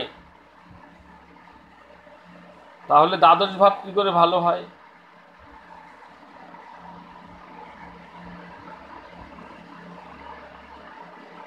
একাদশ ভাবের সঙ্গে দ্বাদশ ভাবের সম্পর্কটা দেখেন কি সুন্দর সম্পর্ক। সর্বদা দ্বাদশ ভাবের থেকে একাদশ ভাবকে বেশি শক্তিশালী হতে হয়, বেশি শক্তিশালী হওয়ার দরকার। দ্বাদশ পতির থেকে একাদশ পতির স্ট্রেংথ বেশি হওয়ার দরকার সর্বদা। আমরা দেখি সর্বাষ্টক বর্গে দ্বাদশ ভাবটা কত পয়েন্ট পেয়েছে আর একাদশ ভাব কত পয়েন্ট পেয়েছে। কিছু না, সর্বাষ্টক বর্গ শুধু দেখি, দেখাবো, এগুলো সব দেখাবো। মনে করেন সর্বাষ্টক বর্গে একাদশ ভাব পেয়েছে 36 আর দ্বাদশ ভাব পেয়েছে 27। তাহলে এই জাতক যা খরচ করবে, ইনকাম যা করে, এত খরচ করে পারবে না, অর্থাৎ এর ব্যাংক ব্যালেন্সটা থেকে যাবে। আর যদি দেখা যাচ্ছে দ্বাদশ ভাব বেশি বলি হয়ে গেছে, মনে করেন দ্বাদশ ভাব 40 হয়ে গেছে, একাদশ ভাব মনে করেন 25, এবার তার টাকা হাতে আসার আগে এর লিস্ট তৈরি হয়ে যাবে খরচের। অর্থাৎ এই জাতক ঋণগ্রস্ত হওয়ার সম্ভাবনা আছে, কারণ দ্বাদশ ভাব বলি আছে, তো ও তো বোঝাপড়া করবে ষষ্ঠের সঙ্গে, ও বলবে ঋণ নাও, তাহলে বাট এই ঋণ জীবনে শোধ হবে না, জীবনে শেষ হবে না।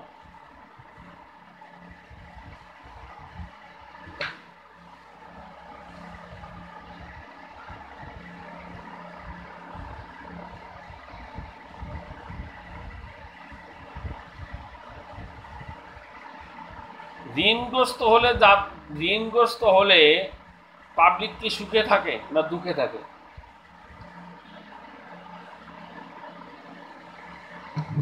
যারা ঋণগ্রস্ত হয় তারা কি সুখে থাকে না দুঃখে থাকে?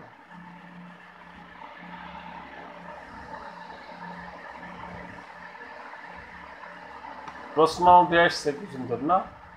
যারা ঋণগ্রস্ত হয় তারা কি সুখে থাকে না দুঃখে থাকে? প্রশ্ন এখানে। স্যার দুঃখে থাকে।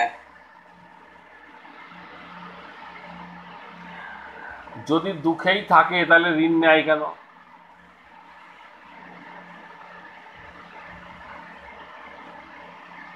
স্যার সমস্যা সমাধানের জন্য, ক্ষণিকের সমস্যা সমাধানের জন্য আর কি।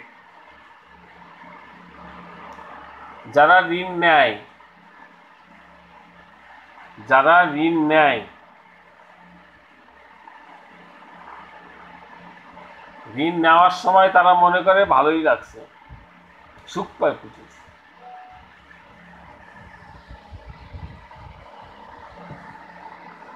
কিন্তু ঋণ নেওয়ার পরে ঋণ শোধ হতে চায় না।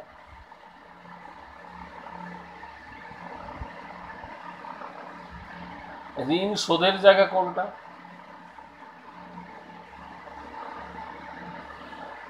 বলেন, ঋণ শোধ করবেন। ঋণ নিয়েছেন ষষ্ঠভাবে ঋণের জায়গা মানছে, কিন্তু ঋণকে শোধ করবেন। শোধ মানে কি?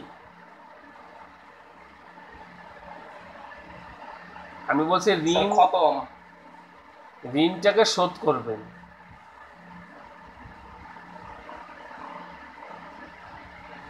আপনার ঘাড়ের থেকে ঋণটাকে তাড়াবেন,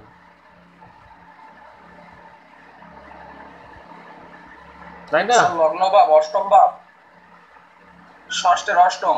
না না না,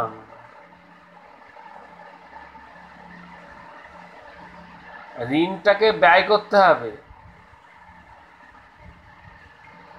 আপনি তো ঋণের বোঝা নিয়ে বসে রয়েছেন, সেই ঋণের বোঝাটাকে নামাতে হবে, আরেকজনের গাড়ি দিতে পারেন, নিজের দায়িত্ব, ওই দায়িত্ব থেকে রেহাই পেতে হবে আপনাকে। পঞ্চম ভাব, যাদের পঞ্চম ভাবের অধিপতি বলশালী, বলশালী, তারা ঋণ নিক না, অসুবিধা নেই, শোধ হয়ে যাবে। এবার আপনারা সর্বাষ্টক বর্গে দেখবেন যে ষষ্ঠ ভাবে কত পয়েন্ট পেয়েছে, পঞ্চম ভাবে কত পয়েন্ট পেয়েছে। যদি পঞ্চম ভাবে বেশি পয়েন্ট পায়, ষষ্ঠ ভাবে কম পয়েন্ট পায়, তাহলে বুঝতে ঋণ নিলেও শোধ হয়ে যাবে, ঋণ পরিশোধ হয়ে যাবেই যাবে। একটা সংকেত তো পাচ্ছি সর্বাষ্টক বর্গ থেকে, আরো অন্য অন্য বিচার তো আছেই। এই যে কথাগুলো বলছি আমি, এই কথাগুলো প্রেডিকশনের শেষ নাই। আমি শুধু এইটা বোঝার জন্য ভাবগুলোর কথা বলছি। ভাবগুলো ভাবেন, ভাবেন।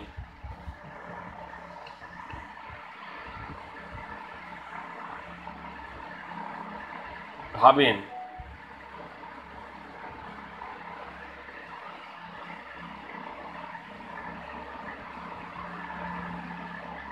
আপনারা যে জ্যোতিষ হচ্ছেন, আপনারা যে জ্যোতিষ হচ্ছেন, বলেন জ্যোতিষ কোন ভাবের কাজ? স্যার অষ্টম ভাবের। অষ্টম ভাবের কাজ। তাহলে জ্যোতিষী যারা করে,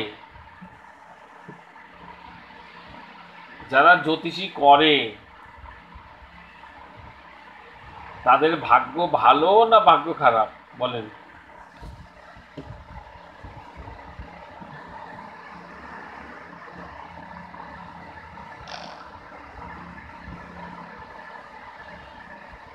যারা জ্যোতিষী করে, জ্যোতিষী করাটা ভাগ্য ভালো হয় না ভাগ্য খারাপ হয়?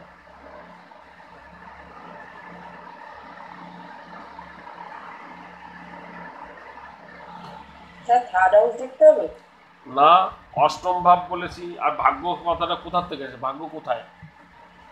নবম, নবম। তবে স্যার নবম। তাহলে অষ্টম বলেছি। অষ্টমের উপাদান। ভাগ্য খারাপ হয় না ভালো হয়? ভাগ্যের কথা বলছি। ভাগ্যের কোন ভাব আমরা করছি? স্যার ভালো হয় নাকি? ভালোই তো হয়। কোথায় ভালো হয়?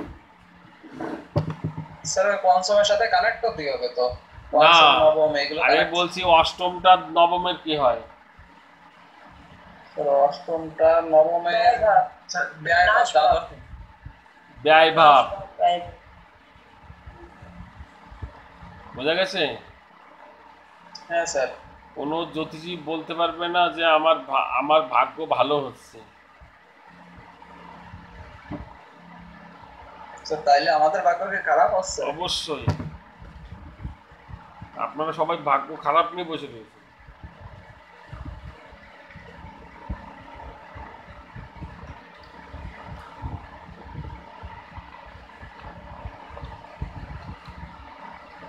যদি ভাগ্য ভালো করতে হয় তাহলে আপনাকে ওই যে অসাধু যে জ্যোতিষ আছে না, সে অসাধু জ্যোতিষ হতে হবে, নাহলে পরে ভাগ্য ভালো হবে না। আরে বাবা, ভালো জ্যোতিষের, প্রকৃত জ্যোতিষের কখনো ভাত হয় না।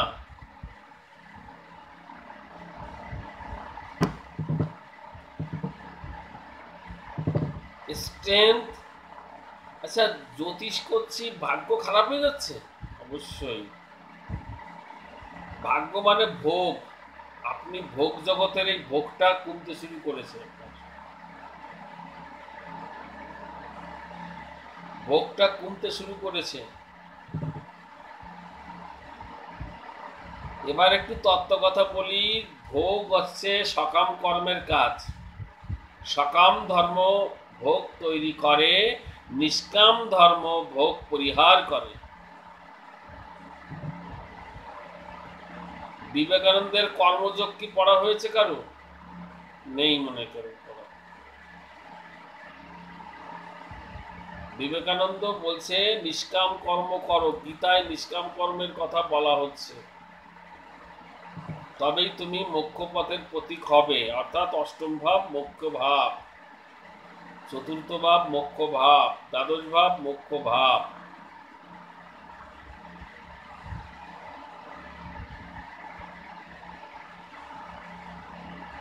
যারা যে মানে ঈশ্বরের নাম কীর্তন করে, সব ছেড়ে ছেড়ে, সংসার ছেড়ে ছেড়ে দিয়ে মহাপ্রভুর নিমায় সন্ন্যাস।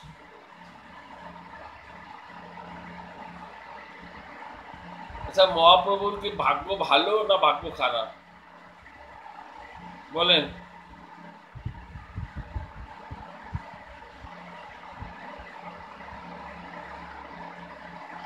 রীতা দেবী, সাবধানে কথা বলবেন।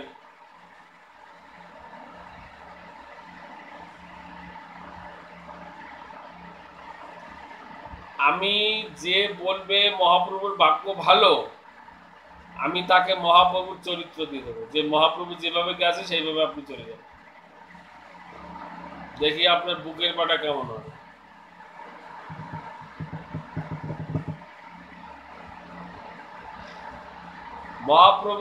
মহাপ্রভুরা দুই ভাই ছিল, ভালো করে বোঝেন, দুই ভাই ছিল। বড় ভাই 12 বছর হতে না হতেই সন্ন্যাস হয়ে গেছে। বাবা তো কোন আক্কালে মারাই গেছে। আর মহাপ্রভু ছোটবেলায় এই জন্য মায়ের ধারণা ছিল যে ও যদি বিশ্বরূপের মতন চলে যায় তাহলে আমার কি হবে, তাই ও বিয়ে দিল। আর বিয়ে দিলেও তো সাপে কাটলো তাকে। সাপে কেটেছে বউ, আবার বিয়ে দিয়েছে।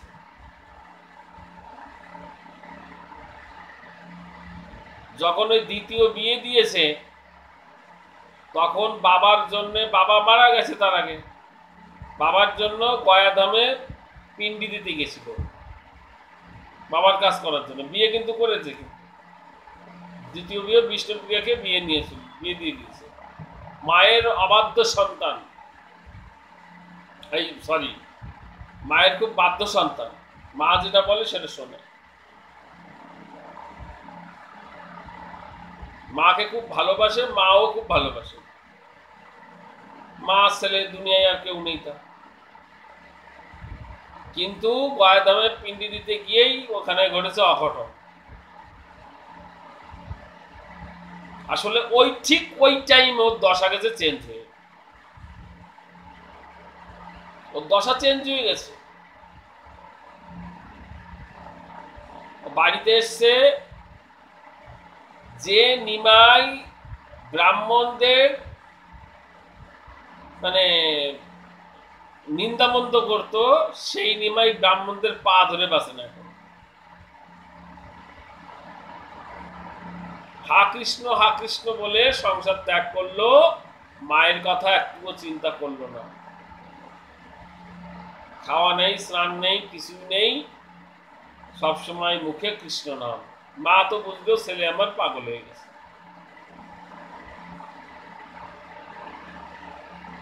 মহাপ্রভু তখন যে কাজ করতে শুরু করলো, এটাকে বলা হয় নিষ্কাম কর্ম, অর্থাৎ মোক্ষ পথের প্রতীক।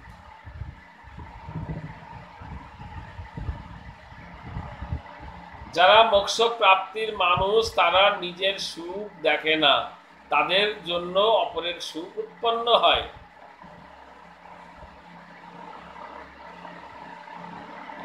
আপনারা নিষ্কাম কর্ম করছেন, আপনাদের সুখ হবে কিনা জানি না, কিন্তু আপনাদের দ্বারা অন্যের সুখ হবে, অর্থাৎ আপনারা মোক্ষ পথের প্রতীক হচ্ছেন।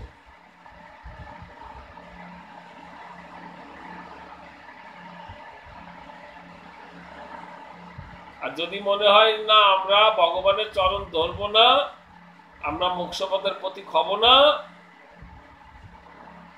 তো আপনাদের অ্যাস্ট্রোলজি ছেড়ে দিতে হবে, আর না হলে পরে বন্ড অ্যাস্ট্রোলজি হতে হবে।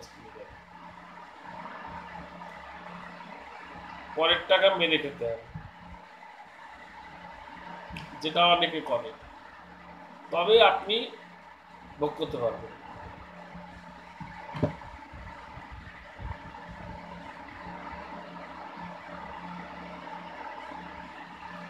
যারা মোক্ষ পথের পথিক, যারা ঈশ্বরের শরণাপন্ন হয়েছে, মহাপ্রভু শ্রী চৈতন্যের কথা বলছি, এ সবাই অ্যাস্ট্রোলজি জানে, সবাই।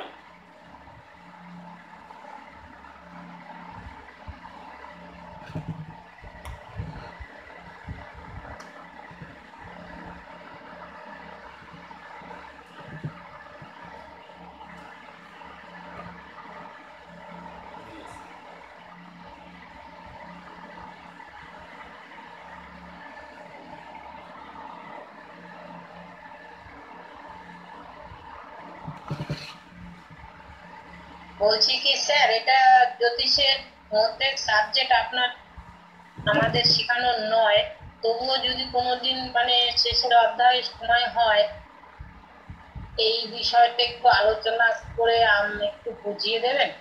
এটা এটা হচ্ছে মানে এটা না স্যার, এটা না, ওই আমাদের যে নারী আছে, সুষমা নারী, এই যে এই বিষয়গুলো একটু যদি ভাঙিয়ে বলতেন, আমার জানার খুব আগ্রহ, ইচ্ছা। আমি নিজেই ছোট মানুষ, কিছু বুঝি না, আপনাদের কি বলবো। না আমার কাছে আপনি মানে কি বলবো, মানে এটা হয়তো আপনাকে, আমি কাউকে কোনো স্টুডেন্টদের ছোট করছি না, আমার কাছে আপনি যে কি মানে কল্পনার বাইরে।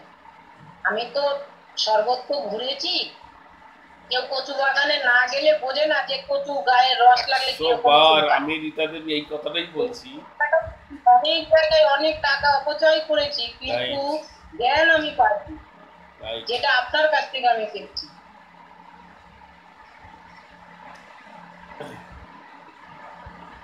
এই জন্যই আমি জিজ্ঞাসা করলাম, কারণ এগুলো তো আমাদের জীবনের, এগুলো একটা পার্ট, মানে অনেকের এগুলো নয়, মানে খুব কম লোকেরই এই বিষয়গুলো জানার থাকে।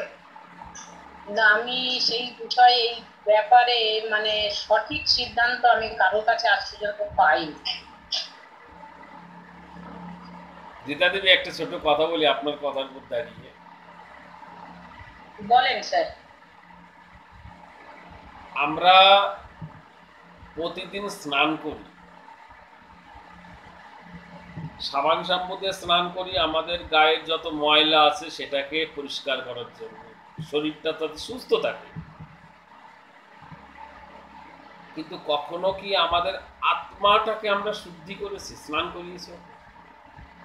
করাইনি। আত্মার শুদ্ধি ঘটে হচ্ছে এই নিষ্কাম কর্মের কথা কেন বারবার বলছি।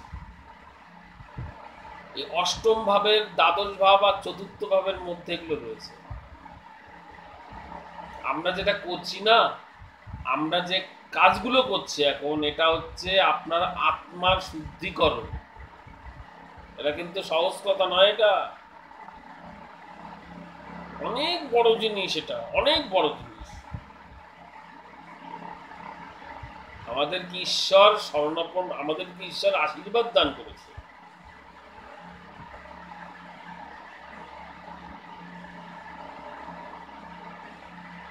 যারা বহু দুঃখ কষ্ট ভোগ করেছে তাদেরকে ঈশ্বর প্রকৃত পথ দেখিয়েছে, যে যাও তুমি জীবনের প্রকৃত স্বরূপটা দেখোই বা।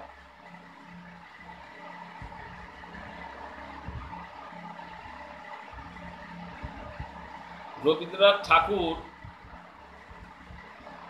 ছোটবেলা থেকেই কবিতা গল্প লিখেছে। তিনি প্রথমে যে কবিতাটা লিখেছে, প্রথম, সেই কবিতার সুর হচ্ছে মৃত্যু নিয়ে।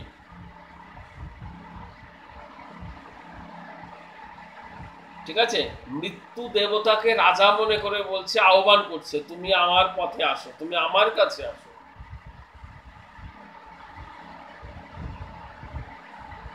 উনি যা কিছু রচনা করেছে, ওনার সেই রচনা সব ঈশ্বরের নিমিত্তে। উনি খুব খুব রোমান্টিক ছিলেন। আমি ওনার হরোস্কোপ অ্যানালিসিস করাবো। রোমান্টিক কবি।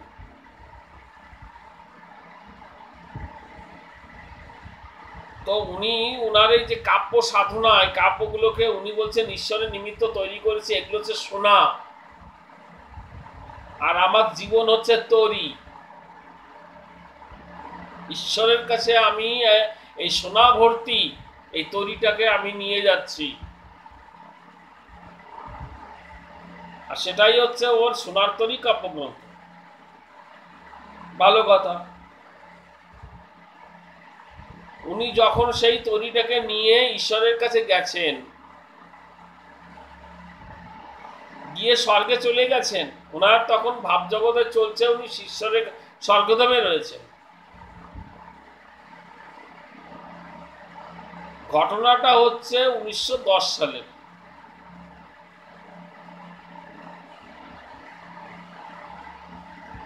উনি তখন রচনা করলেন গীতাঞ্জলি।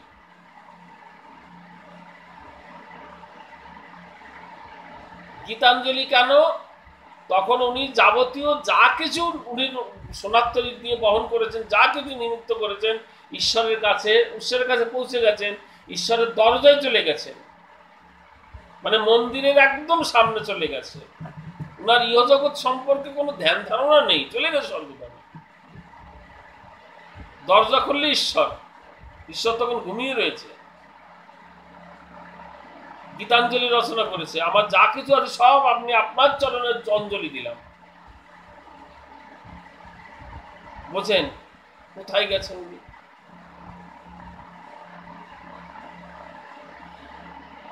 উনি ভিক্ষার দ্বারে দ্বারে ভিক্ষা, এই যে কাব্য সাধনা করেছে সোনাত্তরী, এগুলো সব ভিক্ষার ঝুলি আর কি।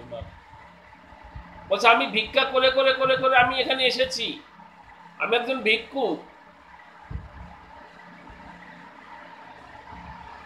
উনি যখন সোনাত্তরী নিয়ে উনার ভিক্ষার ঝুলি নিয়ে ওখানে গেছেন, তখনও ভিক্ষা করছেন উনি বলছেন আমি ভিক্ষা করে বেড়াচ্ছি,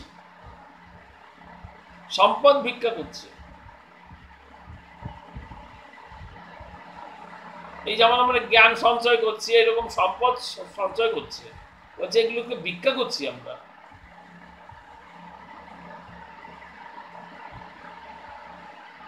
তো হঠাৎ করে একজন অ্যানাউন্স করে দিয়েছে, মাইকে প্রচার করতে করতে যাচ্ছে, ওনার কানের কাছে ঢুকেছে, যে এই যে বড় রাস্তা, এই বড় রাস্তা দিয়ে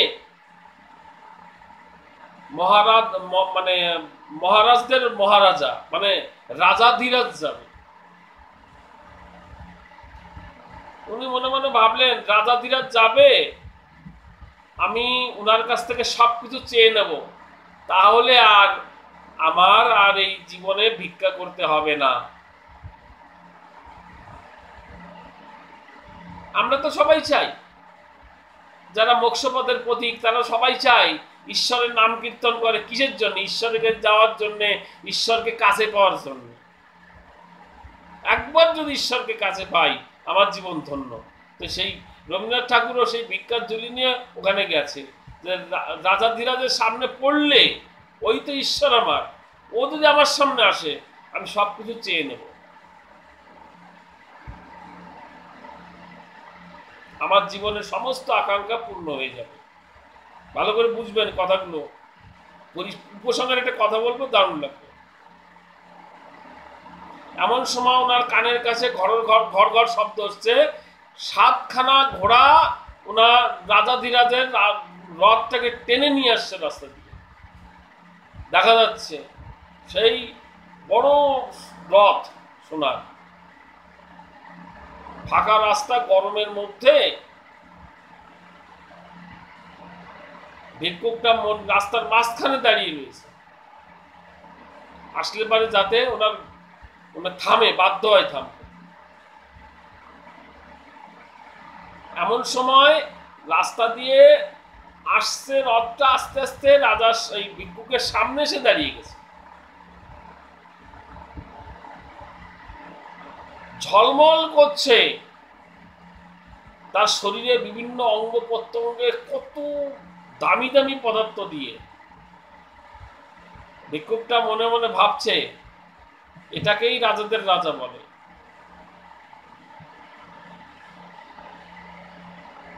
কিন্তু রাজাধিরাজ যখন নামলো, ভিক্ষুকটা তখন চেয়ে তাকিয়ে রয়েছে, এরকম রূপ দেখে নাই তো জীবনে। রাজাধিরাজ নেমে ভিক্ষুককে সামনে হাত পেতে দিয়েছে, দাও আমারে কি দেবা, আমাকে কি দেবা দাও।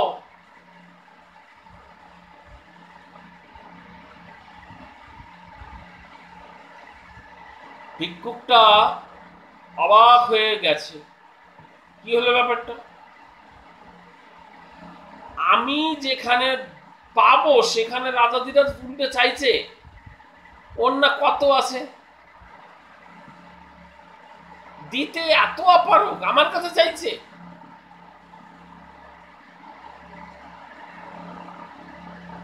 ভিক্ষুকটা খুব অখুশি হয়ে গেছে, রাগও ধরছে, ভীষণ রাগ ধরছে। মনে মনে ভাবছে, হে রাজা,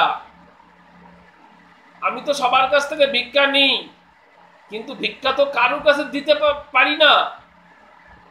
আমি চাইলেও তো ভিক্ষা দিতে পারবো না, কিন্তু তোমার মতন ব্যক্তিকে যদি আমি ভিক্ষা দিই আমার জীবন ধন্য হয়ে যাবে। ওইটা মনে করে সে ভিক্ষার থলি থেকে এক মুষ্ট শস্য রাজাধিরাজকে দিল।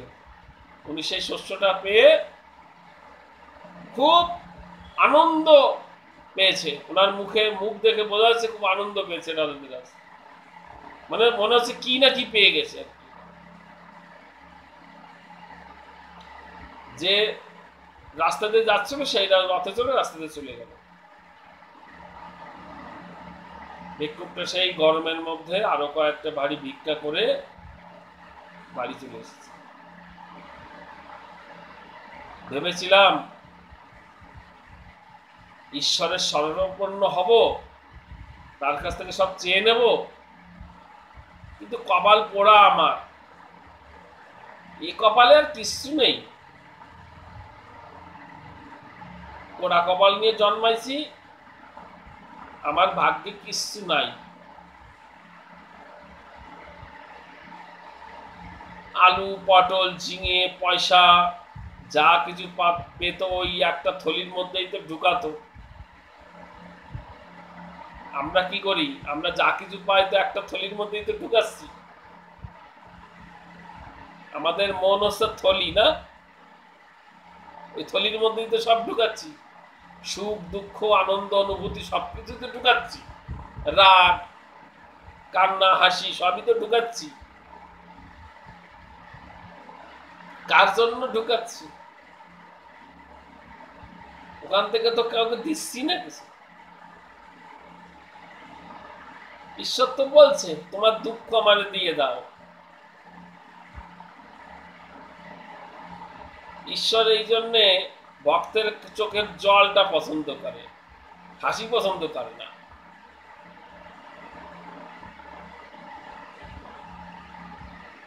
তো কি করেছে, দিনের শেষে ভিক্ষার ঝুলির মধ্যে যা কিছু ছিল সব উজাড় করে মেঝেতে ঢেলেছে। সব ভাগ করতে হবে।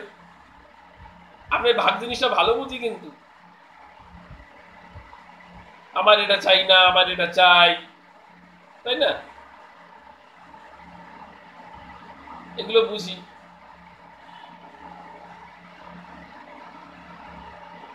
তো যখন শস্যটা ঢেলেছে তখন দেখে কি যে আমার শস্যের গাদার মধ্যে কয়েকটা শস্য চিকচিক করছে, কয়েকটা শস্য চিকচিক করছে। আরে এগুলো তো স্বর্ণ শস্য। তো ভিক্ষুকটা মনে মনে ভাবলো, স্বর্ণ শস্য কেউ তো দেয়নি আমারে, এই স্বর্ণ শস্য কোথা থেকে এলো? তখন খুব ভাবতে ভাবতে তখন ওর মনে পড়ছে, ও রে, যে রাজা ধীরাজকে আমি যে মুষ্টি শস্য দিয়েছিলাম, আমার থলিতে সেই মুষ্টি শস্য স্বর্ণরূপে আমার এসেছে। ঈশ্বর এসেছিল, আমার কপালে ছিল রে, আমার নিজের দোষের জন্য আমি আজকে পেলাম না। আমি কেন তাকে সব উজাড় করে দিলাম না?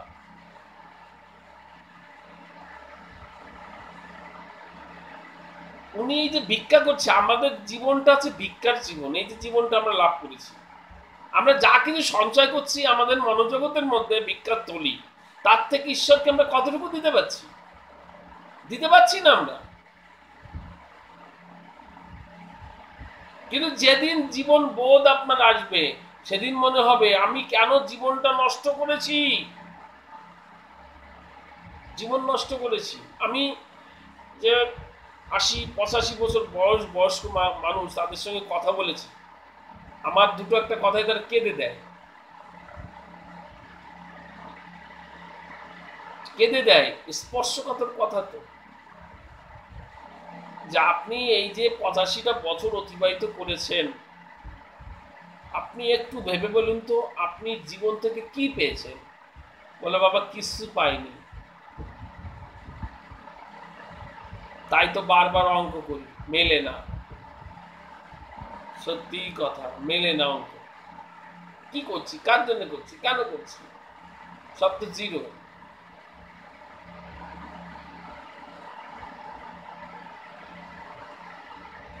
আমরা সাধনা করার জন্য জগৎটা পেয়েছি এখানে।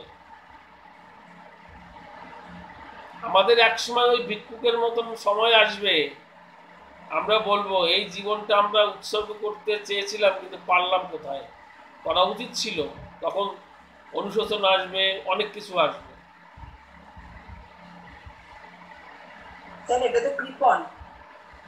হ্যাঁ, যাও কাছে, ব্যাপারটা যেখানে আছে আছে।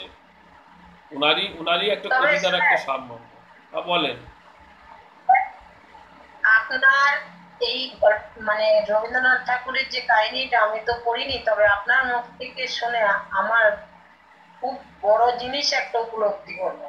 আমার এই যে এই কথাটা কেন বলছি, আজকে অ্যাস্ট্রোলজি আমরা শিখতে এসেছি, এটা হচ্ছে ঈশ্বরের দেওয়া সেই স্বর্ণদানার মতো। আজকে আমি যেটা বলছি, আমরা যে ভোগ করছি ওটা স্বর্ণদানা নয়, ওটা মনে রাখবেন, ওটা শস্য দানা।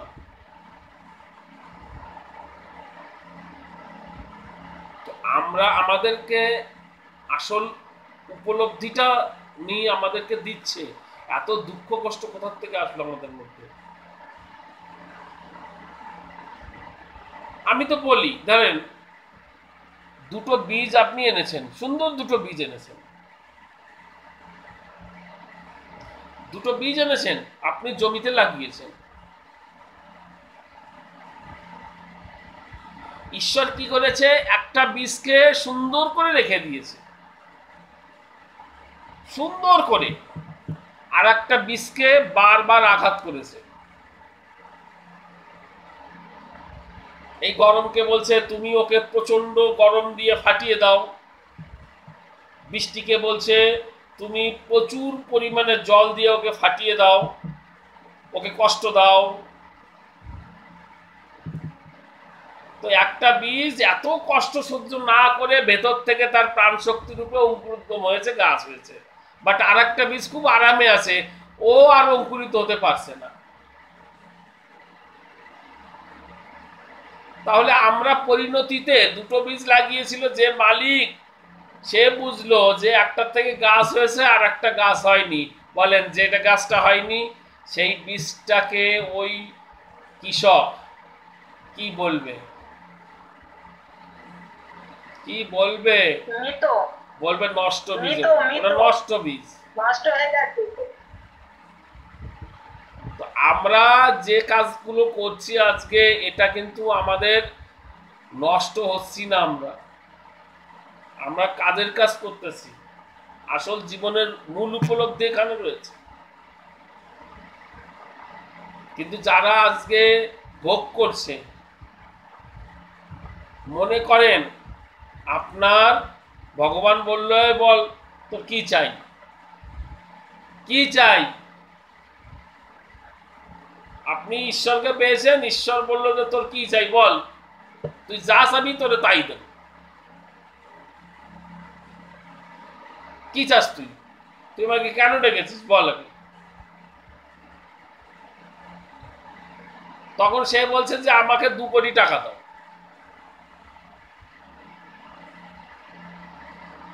বলেন জীবনবোধ কোথায়?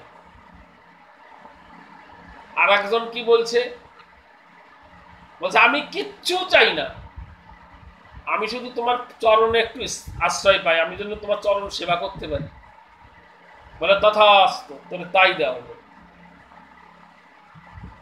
তুই শুধু আমার চরণ সেবা করবি। এই উপলব্ধিটা যারা ইস্কনে আজকে রয়েছে, যারা ভগবানের সেবা করছে, মানে ভগবানের সেবা বলতে মুখ দেখানো বা লোক দেখানো সেবা নয়, আমি অন্য সেবার কথা বলছি, ভেতর থেকে সেবার কথা বলছি, বেশধারী সেবার কথা বলছি না আমি। হ্যাঁ, তো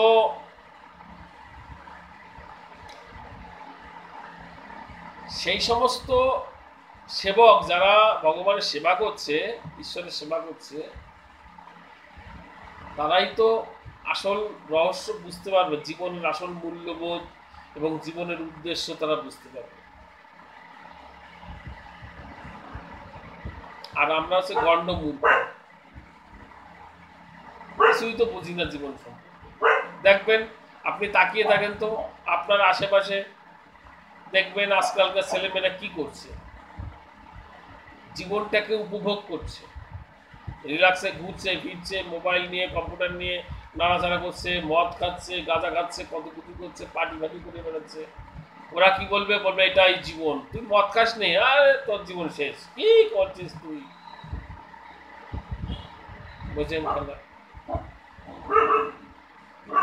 ওটাও এক ধরনের জীবনবোধ, কিন্তু ওটা খুবই নিম্নমানের জীবনবোধ। ওরা যে কবে বুঝবে তার ঠিক নেই, ওরা কয়েক জন্ম পরে হয়তো বুঝবে বা বুঝতে দেরি হতে পারে। আমরাও অনেক পিছিয়ে রয়েছি, বাট আমরা জ্যোতিষের মধ্যে এসেছি বলে তো আমরা সেই বোধটা বুঝতে পারছি।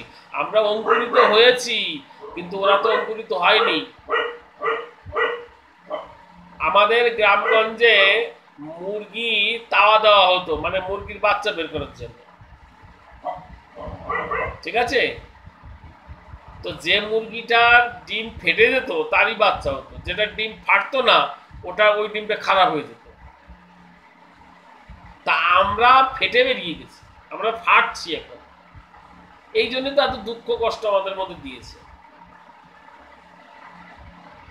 যারা ফাটেনি এখনো, তারা ভোগের মধ্যে রয়েছে, ওরা কবে ফাটবে সেটা তো ওদের ব্যাপার।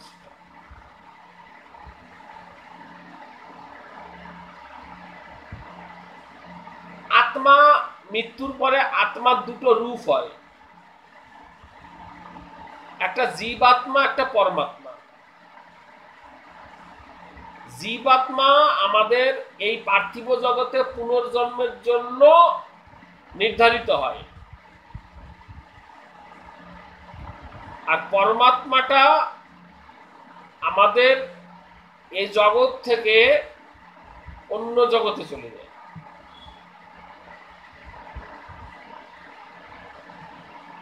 এই যে আমরা ভূত প্রেত ইত্যাদি বলে থাকি, এগুলো অশান্ত আত্মা, জীবাত্মার একটা রূপভেদ।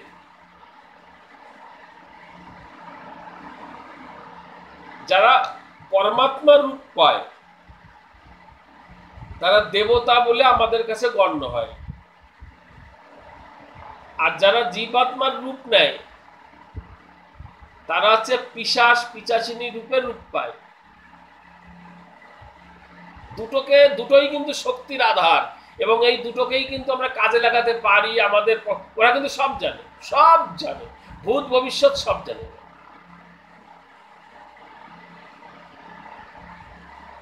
আমি দেখেছি যারা বড় বড় তান্ত্রিক, একজন কর্ণ পিশাচিনীর সঙ্গে আমার একটু পরিচয় হয়েছিল। কর্ণ পিশাচিনী, ভালো করে বুঝবেন ব্যাপারটা। আমি যদিও লাইনটা কিছু বুঝি না, আমি ব্যাপারটা আমার ভয় টয় আমি ভালো বুঝতে পারি না। উনি কি করেছে, ওনার সাধনা দিয়ে উনি সেই কর্ণ পিশাচিনীকে মানে কানের মধ্যে সব আগের থেকে বলে দেয়, তোর এটা হবে ওটা হবে, আর সে মুখ দিয়ে বলে ঘটে যায়। মানে ওর কাঁধের উপরে ভর করে থাকে সবসময়। তাহলে ওকে কি ভালোবাসে? ওকে কিন্তু ভয় করে, পিশাচিনী খুব ভয় করে, ওকে ভর করে থাকে সব। কিন্তু ওকে সে বাধ্য করেছে, বশ করে রেখেছে। কিন্তু মনে রাখবেন, যাকে বশ করে রেখেছে সে কাজ করছে বটে, কিন্তু একদিন না একদিন যখনও সুযোগ পাবে ওই তান্ত্রিকের ঘাড় মোটকে ওই দেবে, কারণ ওকে দাস করে রেখেছে তো। এই জন্য দেখেন না, সাপের ওঝা সাপে কামড়ায়, ভূতের ওঝা ভূতে কিলায় ওকে। তো যারা তন্ত্র সেবার মধ্যে আছে তারা যদি আজকে এই ভণ্ডামি করে, তাহলে তাদের ভণ্ডামি সেটা কিন্তু ভালো না। ওই সমস্ত কাজ একটু ভালো লাগে না। ওটা আলাদা যখন একটা অন্য জগতের মানুষ, অন্য উদ্দেশ্য, ওটাকে ক্ষমতার বড়াই করে। এই যারা বর্তমানে রাজনীতি পাওয়ার নিয়ে ঘুরে বেড়ায়, ওরাও সেই পাওয়ারের জায়গাটাকে নেওয়ার চেষ্টা করে। কিছু মানুষ আছে এরকম, আছে। আর কিছু মানুষ আছে তারা ভগবানের রূপ নেয় তারা। তবে সব তান্ত্রিক সমান না। যারা পৈশাচিক যে তান্ত্রিক আছে, ওটা হচ্ছে তান্ত্রিকদের প্রথম লেভেল, ওটা হচ্ছে ফার্স্ট ডিগ্রি ওদের পিশাচের উপরে। এই জন্য তাদের শ্মশানে থাকতে হয়, অনেক কিছু করতে দিতে হয়, অনেক কিছু করতে হয়। ওইটা পাশ করার পরে তারপরে তাদের ঊর্ধ্বগামী হতে হয় তাদের। আমরা বাবা খাবার কথা বলি, রামকৃষ্ণ পরমহংসদেবের কথা বলি, এরা সবাই কিন্তু ওই পিশাচ সিদ্ধ মহাপুরুষ। এরা ওখান থেকে পার হয়ে গিয়ে কিন্তু তারা অন্য সাধনে গেছে, খারাপভাবে নেয়নি এরা। আর আমরা কিছু কিছু তান্ত্রিকদের দেখি তারা মানুষের কাছে সেই শক্তি বিক্রি করে খাচ্ছে। এর ফলাফল তো খারাপ। তাকে বিনা পয়সায় জোর করে খাটাচ্ছেন, তাকে খাটিয়ে নিজে ইনকাম করছেন, বড় হচ্ছেন। অত সোজা? আমরা বলি ভূতের সঙ্গে কথা বলছে, ততই না ভালো।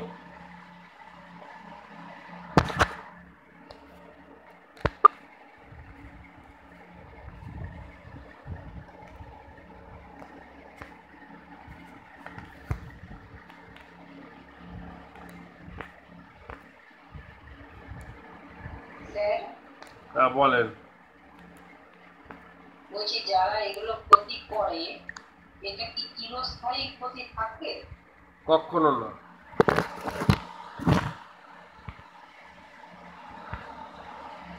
এগুলো চিরস্থায়ী হয় না। সেটাই জিজ্ঞাসা করছি। যারা এটাকে ভালো কাজে লাগায়